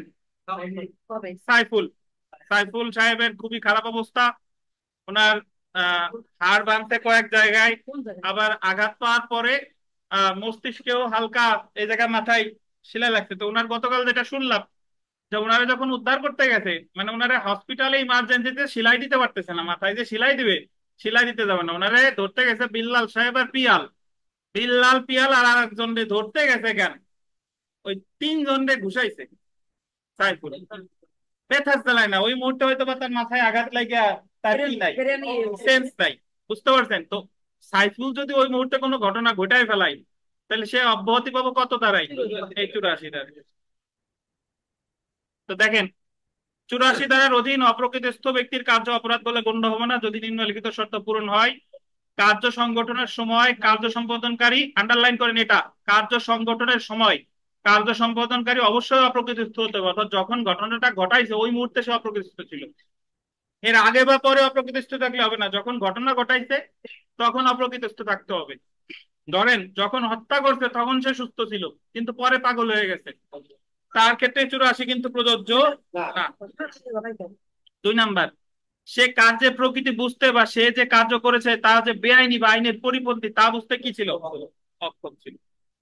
তো জেনে রাখা ভালো, এই ধারার অধীন পাগল, উন্মাদ, জড়বুদ্ধি বা মানসিক রোগীর কার্য অপরাধ বলে গণ্য হবে না। বুঝতে পারতেন? 84 আমি মনে রাখবো, পাগল, উন্মাদ বা মানসিক রোগীর কার্য। এখন আমরা চলে আসি মাতাল, ইনটক্সিকেশন, ধারা 85 আর 86। আমি একটু বলিনি, শুনেন। মাতাল ব্যক্তি কোনো কার্য করলে সেও অব্যাহতি পেতে পারে, বা তার মাতালটা হতে হবে অনিচ্ছাকৃত ভাবে। সে যদি নিজে ইচ্ছাকৃত ভাবে মাতাল হয়ে কোনো অপরাধ করে তাহলে কিন্তু অব্যাহতি পাবে না। তার মাতাল হতে হবে কিভাবে, অনিচ্ছাকৃত। ধরেন আপনি চায়ের সাথে কোনো নেশা জাতীয় দ্রব্য খাওয়াই দিচ্ছেন, সে হঠাৎ করে মাতাল হয়ে মাতলামি শুরু করছে, অনেক অপরাধ করে ফেলছে, তাহলে সেই ক্ষেত্রে সে অব্যাহতি পাবে 85 ধারায়। বাট সে যদি স্বেচ্ছায় মাতাল হয়, নিজেই নেশা করে মাতাল হয়ে কোনো অপরাধ করে, তাহলে সে অব্যাহতি পাবে না, এটা বলছে 86 ধারায়। অর্থাৎ অনিচ্ছায় মাতাল হলে অব্যাহতি পাবে 85, স্বেচ্ছায় মাতাল হলে অব্যাহতি পাবে না কত, 83। এটা হলো মেইন কথা 85 83। দেখেন, দণ্ডবিধি 85 এবং 86 ধারায় নেশাগ্রস্ত বা মাতাল অবস্থায় কোনো ব্যক্তি কর্তৃক সম্পাদিত অপরাধ সম্পর্কে আলোচনা করা হয়েছে, এবং মাতাল বা নেশাগ্রস্ত ব্যক্তি 85 ও 86 ধারার শর্ত পূরণ করলে তার কার্য অপরাধ বলে গণ্য হবে না। অ্যাকচুয়ালি 85 ধারার শর্ত, 86 না। 85 ধারার অধীন অনিচ্ছাকৃত নেশাগ্রস্ততার কারণে বিচার শক্তিহীন ব্যক্তির কার্য অপরাধ বলে গণ্য হবে না যদি অভিযুক্ত ব্যক্তি নেশাগ্রস্ত অবস্থায় কাজটা করেছিল। কিভাবে করেছিল, নেশাগ্রস্ত। এমন নেশার কারণে অভিযুক্ত ব্যক্তি সে যে কার্যটি করেছে তার প্রকৃতি সম্পর্কে জানতে কি ছিল, অক্ষম ছিল।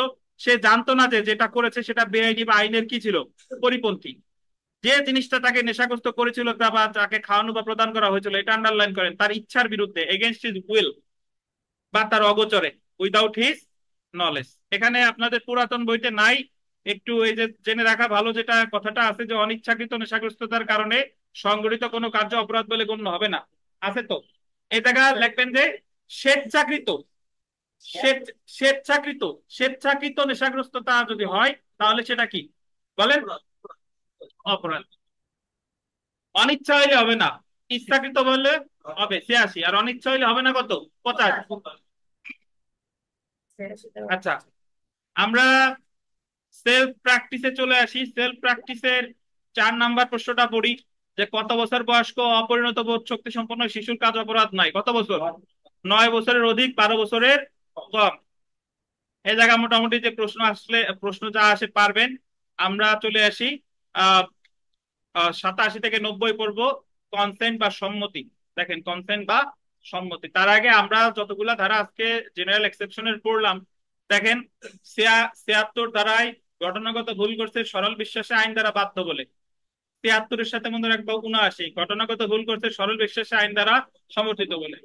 77 ধারায় বিচারক যদি সরল বিশ্বাসে কোনো কাজ করে অব্যাহতি পাবে অবশ্যই তার দায়িত্ব পালনকালে। 78 ধারায় বিচারকের কার্য নির্দেশ অনুযায়ী, আদালতের নির্দেশ অনুযায়ী কোনো কাজ করলে অব্যাহতি পাবে 78। 80 ধারায় আইনগত দায়িত্ব পালনকালে যদি কোনো দুর্ঘটনা ঘটে তাহলে অব্যাহতি পাবে কত, 80 ধারায়। বৃহত্তর ক্ষতি এড়ানোর জন্য ক্ষুদ্রতর ক্ষতি করলে 81। 9 বছরের কম বয়স্ক শিশু কার্য করলে অপরাধ হবে না কত, 82। 9 বছরের বেশি, 12 বছরের কম, অপরিণত বোধ শক্তি সম্পন্ন অব্যাহতি পাবে কত, 83। পাগল, উন্মাদ অব্যাহতি পাবে কত, 84। মাতাল যদি অনিচ্ছাকৃত মাতলামি হয় অব্যাহতি পাবে কত, 85। আর স্বেচ্ছাকৃত হলে অব্যাহতি পাবে না কত, 83।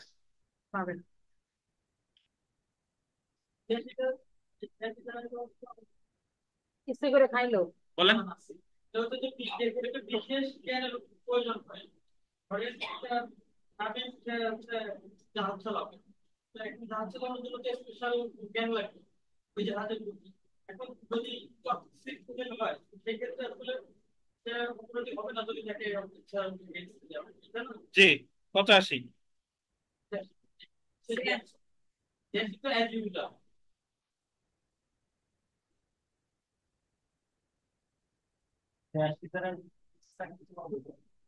সেখানে সেটা ইচ্ছা করবে খাইয়ে কোনো কাজ করে তারা অব্যাহতি পাবে না।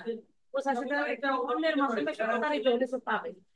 সেটা হচ্ছে যে আপনি ধরেন কোন সায়েন্টিস্ট ওদের কোনো একটা মেডিসিন আছে যে ওরা আসলে কোনো বিক্রিয়া করে মানুষের মধ্যে ছড়াই দিতে পারে। তো এটা ধরুন তো স্পেশাল লাগবে, জ্ঞান লাগবে। হ্যাঁ, কিন্তু দেখা যাচ্ছে যে ওই জিনিসটা সে মানে অবস্থায় সে করতে পারবে না বা করবে না। কিন্তু তাকে ইনটক্সিকেটেড করার ফলে সেটা করতে পারবে সেই কাজটা। ওইটা করার ফলেও সেটা অপরাধী হবে না। তো দমের কথা যারা লাস্ট যারা এটা তো বললাম যে সকল কাজে মানে ওরা বড় বড় কাজ করে এই খাইয়ে না আমি আপনার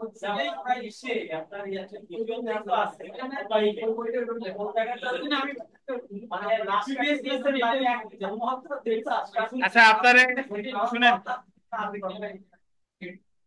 সরাসরি 86 দেখেন, আপনি যে উদাহরণগুলো দিচ্ছেন এটা হলো আমরা নিজেদের বানানো। বাট আমরা যদি বেয়ার অ্যাক্ট দেখি, in cases where an act is, in cases যে ক্ষেত্রে হোয়ার অ্যান অ্যাক্ট যে কাজটি done is not an offence, অপরাধ বলে গণ্য হবে না, unless done with a particular knowledge or intent. ওই যে আপনি যে কথা বললেন, a person who does the act in a state of intoxication shall be liable to be dealt with as if he had the same knowledge as he would have had if he had not intoxicated। এখন ওই যে যে যে জিনিসটা বুঝাইছে, আপনি যেটা বুঝাইছেন এটা হচ্ছে আমাদের পরের স্টেপের কথা। আগে এতটুকু বুঝেন, unless the thing which intoxicated him was administered to him without his knowledge or against his will.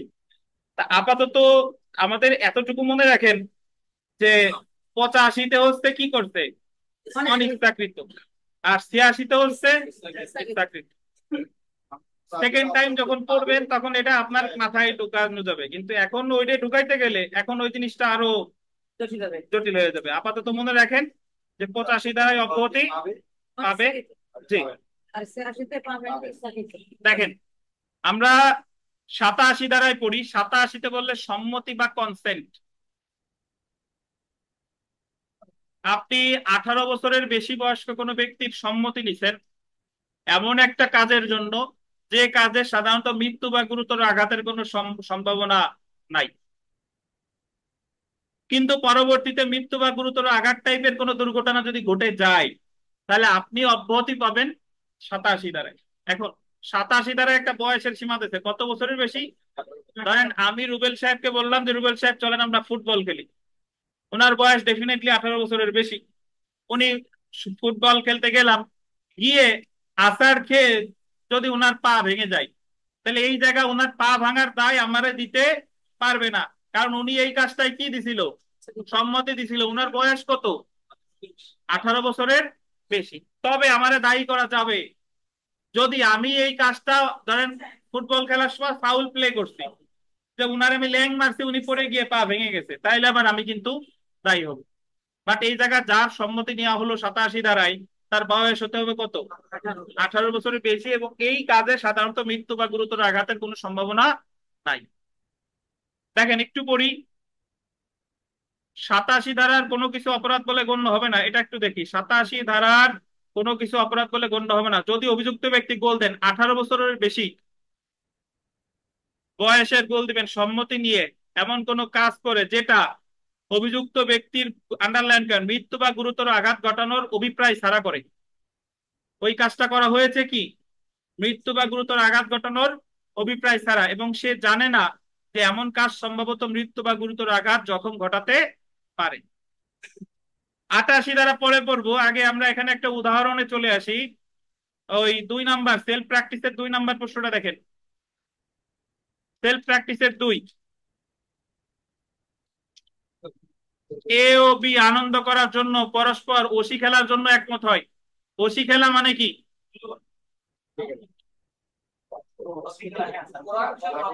কি খেলা বলেন? ওসি খেলা কি? হ্যাঁ, তরোয়ার দিয়ে খেলারে বলে ওসি খেলা। তো এ ও বি আমরা জানি ওসি খেলতে গেলে একটু হালকা পাতলা আঘাত কি লাগতে পারে। ওসি খেলা চলাকালে এ এর কারণে বি আঘাত পায় এবং বি এর পা ভেঙে যায়। এ এর অপরাধ কি? এখানে এ কোনো অপরাধ করে নাই, বাট এ যদি অপরাধ করতো কখন জানেন? এই ব্যাখ্যাটা দেখেন, ওসি খেলার জন্য এ ও বি এর মধ্যকার সম্মতি বোঝায় যে অসাধুতার ক্ষেত্র ছাড়া অনুরূপ ওসি খেলার সময় সংঘটিত যে কোনো আঘাত বহনে তার এক পাপ। ওসি খেলা চলাকালে এ এর কারণে বি যে আঘাত পেয়েছে তার জন্য এ কোনো অপরাধ করেনি, কিন্তু এ যদি খেলার নিয়ম বিরুদ্ধ পন্থা অবলম্বন করে কোনো ক্ষতি করে তাহলে কিন্তু সে কি হবে? তাই ভাই, আপনি যেটা নিয়ম বিরুদ্ধ ভাবে করবেন সেটা অপরাধ, কিন্তু আপনি খেলার নিয়মের মধ্যে থেকে যদি কোনো ঘটনা ঘটে যায় তাহলে যে সম্মতি দিল, মানে যে সম্মতিটা আদায় করলো আর যে সম্মতি দিল, সে যে সম্মতি দিল সে আর বলতে পারবে না, সে বলতে পারবে না ভাই আমি তো তোমার সম্মতি দিয়েছিলাম, এখন আমার পা ভাঙছে, তুমি দায়ী। এটা বললে কাজ হবে না। কত দ্বারায়? 87 দ্বারায়।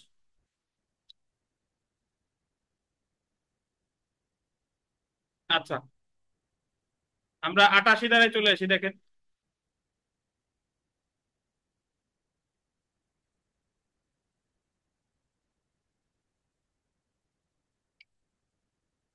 যেখানে ছিলাম সেই জায়গায় আসেন। 88 ধারার অধীন কোনো কিছু অপরাধ বলে গণ্য হবে না যদি অভিযুক্ত ব্যক্তি, আন্ডারলাইন করবেন, অন্য ব্যক্তির মৃত্যু ঘটানোর অভিপ্রায় ছাড়া এবং উক্ত ব্যক্তির মঙ্গলার্থে সরল বিশ্বাসে এবং তার বল দিবেন সম্মতি সহ, সরল বিশ্বাসে এবং সম্মতি সহ উইথ হিজ কনসেন্ট কার্যটি সংগঠন করে। সম্মতি সহ লেখা আছে না? সম্মতি সহর উপরে একটু তীর চিহ্ন দিয়ে লেখেন 12 বছরের বেশি বয়স্ক ব্যক্তি। সম্মতির উপরে একটু লেখেন 12 বছরের বেশি বয়স্ক ব্যক্তির।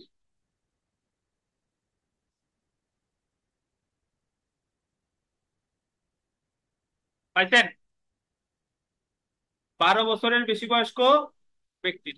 আপনি যদি 12 বছরের বেশি বয়স্ক কোনো ব্যক্তির সম্মতি সহ তার মঙ্গলার্থে কোনো কাজ করেন এবং পরবর্তীতে যদি কোনো দুর্ঘটনা ঘটে যায় তাহলে আপনি অব্যাহতি পাবেন 88 ধারায়। বাট এই জায়গায় আপনার সরল বিশ্বাস থাকা লাগবে এবং মঙ্গলার্থে কাজ করা লাগবে। ধরেন একজন রোগী এসেছে ডাক্তারের কাছে, তো রোগীর বয়স 12 বছরের বেশি, সে পাগলও না উন্মাদও না, সুস্থ স্বাভাবিক ব্যক্তি। ডাক্তার বলল যে আপনার পায়ে অপারেশন করা লাগবে, না হলে এই মুহূর্তে অপারেশন না করলে আপনার পা কেটে ফেলানো লাগতে পারে। তো রোগী সম্মতি দিল, তার বয়স কত? 12 বছরের বেশি, কিন্তু অপারেশন করার পরে দেখা গেল ঠিকই পাই কাটা লাগছে। এখন ডাক্তার এই জায়গায় অব্যাহতি পাবে কত দ্বারায় জানেন? যদি সে দেখাইতে পারে যে সে প্রাণপণ চেষ্টা করেছিল, তার সরল বিশ্বাস ছিল, মঙ্গলার্থে অপারেশনটা করেছে, এই জায়গায় তার কোনো নেগলিজেন্স ছিল না, কোনো অবহেলা ছিল না, তার ডাক্তার অবহেলা পাবে কত দ্বারায়? 88 দ্বারায়। 89 ধারাটা দেখেন। 89 ধারার অধীন কোনো কিছু অপরাধ বলে গণ্য হবে না যদি কার্যটি আন্ডারলাইন করেন 12 বছরের কম বয়সের শিশু বা অপ্রকৃতিস্থ ব্যক্তির মঙ্গলার্থে করা হয়, কার্যটি সরল বিশ্বাসে সংগঠন করে। এটা একটু বুঝেন।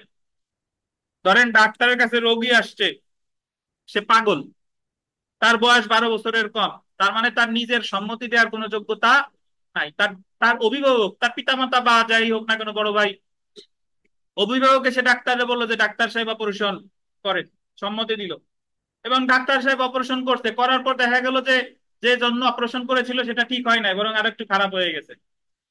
তাহলে ডাক্তার সাহেব এই ক্ষেত্রে অব্যাহতি পাবে কত দ্বারাই? 89 দ্বারায়, যদি ডাক্তার সাহেব দেখাতে পারেন ইনি এই কাজটা করেছেন কিভাবে?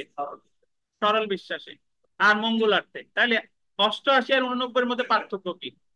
88-তে সম্মতি দিছিল 12 বছরের বেশি বয়স্ক ব্যক্তি, আর 89-তে সম্মতি দিছে 12 বছরের কম বয়স্ক ব্যক্তি বা অপরিচিত ব্যক্তির অভিভাবক। বুঝতে পারছেন? 88 আর কত? 89। 88 আর 89 সাথে আমি মনে রাখবো 92। কত দ্বারা বলেন? 92। 92-তে ধরেন রোগীরও সম্মতি দেওয়ার সুযোগ নাই আর অভিভাবকেরও সম্মতি দেওয়ার সুযোগ নাই। ধরেন ঢাকা খুলনা বিশ্ব রোডে একটা অ্যাক্সিডেন্ট হয়েছে, এখন রোগীকে ইমিডিয়েটলি হসপিটালে নিয়ে যাওয়া হয়েছে, হসপিটালে নিয়ে যাওয়ার পর রোগী হচ্ছে অচেতন আছে, তার কোনো জ্ঞান নাই, এই মুহূর্তে তার একটা অপারেশন করা দরকার। এখন রোগীর সম্মতি নেওয়ারও সুযোগ নাই, আবার তার পিতামাতা অভিভাবকের সম্মতি নেওয়ারও কি সুযোগ নাই। এখন ডাক্তার তো সরল বিশ্বাসে মঙ্গলার্থে তার অপারেশনটা করে ফেলছে। যদি কোনো ক্ষেত্রে দুর্ঘটনা ঘটে যায় তাহলে ডাক্তার অব্যাহতি পাবে কত দ্বারাই? 92 দ্বারাই। বুঝেন কিনা? তাহলে 88 89 সাথে 92 পার্থক্য কি? 88-তে সম্মতি নিছিল 12 বছরের বেশি বয়স্ক ব্যক্তির, 89-তে সম্মতি নিছিল অভিভাবকের, আর 92-তে কারোরই সম্মতি নেওয়ার কি সুযোগ ছিল না, সুযোগ ছিল না। তো ডাক্তার যদি সরল বিশ্বাসে মঙ্গলার্থে কাজগুলো করে তাহলে ডাক্তার অব্যাহতি পাবে কত দ্বারাই? 92 দ্বারাই। এখন আমি একটা কথা বলি, যদিও আমি উদাহরণগুলো দিলাম ডাক্তার দিয়ে, বইতেও দেওয়া আছে ডাক্তার দিয়ে, কিন্তু তার মানে এই না যে এগুলো শুধু ডাক্তারের ক্ষেত্রেই প্রযোজ্য হবে। ধরেন এরকম হলো যে আমাদের টোটাল বিল্ডিং এ আগুন ধরছে, আগুন ধরার পরে আপনি একাই রুমে আছেন আর একটা বাচ্চা আছে। তো ওই বাচ্চাকে নিয়ে, শিশু দিয়ে 5 তলার নিচে নামা সম্ভব না, বাচ্চা ওই শিশুটাকে নিয়ে। তো নিচে একদল লোক কম্বল ধরে আছে বা জাল ধরে আছে, যাতে এই বাচ্চাটাকে নিচেই কি নিক্ষেপ করা হয়। এখন আপনি জানেন যে বাচ্চারে যদি এখান থেকে নিচে নিক্ষেপ করে, তাহলে জালে পড়তেও পারে, আবার কি নাও পড়তে পারে। বাট আপনি কাজটা করছেন সরল বিশ্বাসে মঙ্গলার্থে। এখন বাচ্চাটা ধরেন জালের উপর পড়ে না, আশেপাশে পড়ছে, হালকা আঘাত পাইছে বা অন্য কিছু দুর্ঘটনা ঘটে গেছে, তাহলে আপনি অব্যাহতি পাবেন কত দ্বারায়? 92 দ্বারায়। কারণ আপনি এই কাজটা করছেন কি সরল বিশ্বাসে মঙ্গলার্থে। বুঝেন কিনা? অথবা এরকম ধরেন যে আপনি সুন্দরবনে ঘুরতে গেছেন, ঘুরতে ঘুরতে সুন্দরবনে যারা ঘুরতে যান জানেন আপনাদের সাথে একজন গানম্যান থাকে, একজন বন্দুক নিয়ে থাকে। যখন বনের ভিতরে যায় একজন গানম্যান থাকে, যে বাই চান্স যদি বাঘ টাঘ চলে আসে। তো এখন ধরেন বাঘে এসে একজনকে ধরে নিয়ে যাচ্ছে, এখন গানম্যান যদি গুলি করে, ওই মুহূর্তে কি ওই লোকের সম্মতি নেওয়ার সুযোগ আছে যে তোমার তো নিয়ে যাচ্ছে, আমি কি গুলি করবো কি করবো না? কিন্তু গুলি যদি আমি করতে যাই তাহলে বাঘেরও লাগতে পারে, আবার কি মানুষেরও লাগতে পারে। তাহলে এই ক্ষেত্রে যদি কোনো ধরেন গুলি করলো, বাঘেরও লাগছে উনারও লাগছে, উনি একটু ক্ষতিগ্রস্ত হয়েছে, বাট এই গানম্যান উনি অব্যাহতি পাবে কত দাঁড়ায়? কত দাঁড়ায় বলেন? ধন্যবাদ। তাহলে আমার এই 92 ধারা ভিভিআই আমাদের রিটেনে এখান থেকে প্রশ্ন আসে। এবং এখানে একটা জিনিস মনে করেন যে 88, 89 আর 92 তিনটা আমার মনে রাখতে হবে। 88-তে সম্মতি নিয়েছিলাম 12 বছরের বেশি বয়স্ক ব্যক্তির, 89-তে সম্মতি নিয়েছিলাম অভিভাবকের, আর 92-তে কারোরই সম্মতি নেওয়ার কি সুযোগ ছিল না। এবং কাজগুলো অবশ্যই করা হয়েছিল কি সরল বিশ্বাসে এবং মঙ্গলার্থে। একটু পড়ি দেখেন। হ্যাঁ দেবো, প্রশ্ন দেবো। ধরেন কার্যটি উক্ত শিশু বা অপ্রাপ্তবয়স্ক ব্যক্তির অভিভাবক বা তার আইনগত তত্ত্বাবধায়কের ব্যক্ত বা অব্যক্ত সম্মতি নিয়ে সংগঠন করা হলে। তাহলে এখানে আমরা একটু 88 ধারার সাথে 89 ধারার পার্থক্য খুঁজি। দেখেন পার্থক্য মোটামুটি 88 ধারা প্রযোজ্য হবে এই যে দেখেন 12 বছর বা 12 বছরের বেশি বয়স্ক কোনো ব্যক্তির ক্ষেত্রে, মানে এক্সাক্ট 12 বছর হলেও 88-তে পড়বে। কত বছর বলেন? 12 বছর বা 12 বছরের বয়স। আর 89 ধারা প্রযোজ্য হবে কত? 12 বছরের কম বয়স্ক ব্যক্তির ক্ষেত্রে। তারপরে দেখেন 88 ধারায় ক্ষতিগ্রস্ত ব্যক্তির সম্মতি প্রাসঙ্গিক, মানে যে ক্ষতিগ্রস্ত হয়েছে সে স্বয়ং সম্মতি দিয়েছে। আর 89 ধারা আছে কি 12 বছরের কম বয়স্ক বা অপ্রকৃতিস্থ ব্যক্তির অভিভাবকের সম্মতি নিয়ে প্রাসঙ্গিক। এবার দেখেন 87 এবং 88 ধারার মধ্যে পার্থক্য।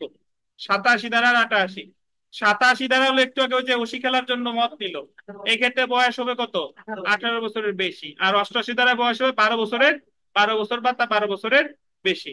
তারপরে দেখেন সম্মতি বা সরল বিশ্বাস, উভয় ক্ষেত্রেই 88 ধারায় সম্মতি থাকে, 87 ধারায়ও কি সম্মতি থাকে। 3 নম্বর পয়েন্টটা একটু লেখা লাগবে। দেখেন 3 নম্বর পয়েন্টে বললো যে 87 ধারা মৃত্যু বা গুরুতর আঘাত, মৃত্যু বা গুরুতর আঘাত ব্যতীত থেকে প্রযোজ্য পর্যন্ত কেটে দেন, ব্যতীত থেকে প্রযোজ্য থেকে পর্যন্ত কেটে দেন। কাটছেন? কাটার পরে লিখবেন ঘটানোর অভিপ্রায় থাকে না, ঘটানোর অভিপ্রায় থাকে না। 87 ধারার এখানে এই যে, তাহলে আমার সেন্টেন্সটা হবে এরকম: 87 ধারা মৃত্যু বা গুরুতর আঘাত ঘটানোর অভিপ্রায় থাকে না।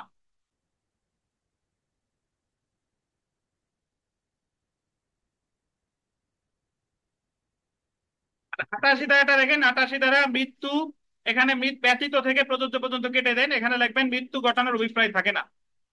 88 ধারার সেন্টেন্সটাও হবে কি বলেন? মৃত্যু ঘটানোর অভিপ্রায় থাকে না।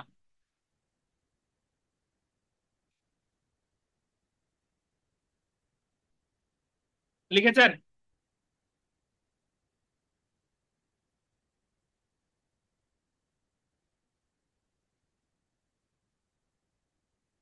আচ্ছা, আজকে আমরা 73 থেকে আহ, কেন 73 থেকেই পড়ছি, সলিটারি কনফাইনমেন্ট 73 থেকে 92 পর্যন্ত পড়লাম, মাঝে একটা ধারা পড়া হয় নাই 90। আমরা আজকে এতটুকুই থাক, শুক্রবারে আসেন। শুক্রবারে কিন্তু আমাদের ফৌজদারি কার্যবিধির যে 50 মার্কের এডিশনাল যে আহ, শুক্রবারে আমাদের 4টে থেকে শুরু হবে, একটু আগে মাগরিব পর্যন্ত ক্লাস, তারপরে ফৌজদারি কার্যবিধির ওই পরীক্ষাটা দিবেন। বুঝতে পারছেন? দণ্ড আচ্ছা, তাহলে শুক্রবারে শুধু ফৌজদারি 50 মার্কের এটা পড়ে আসেন, আর এখন দণ্ডবিধির ক্লাস টেস্ট হবে।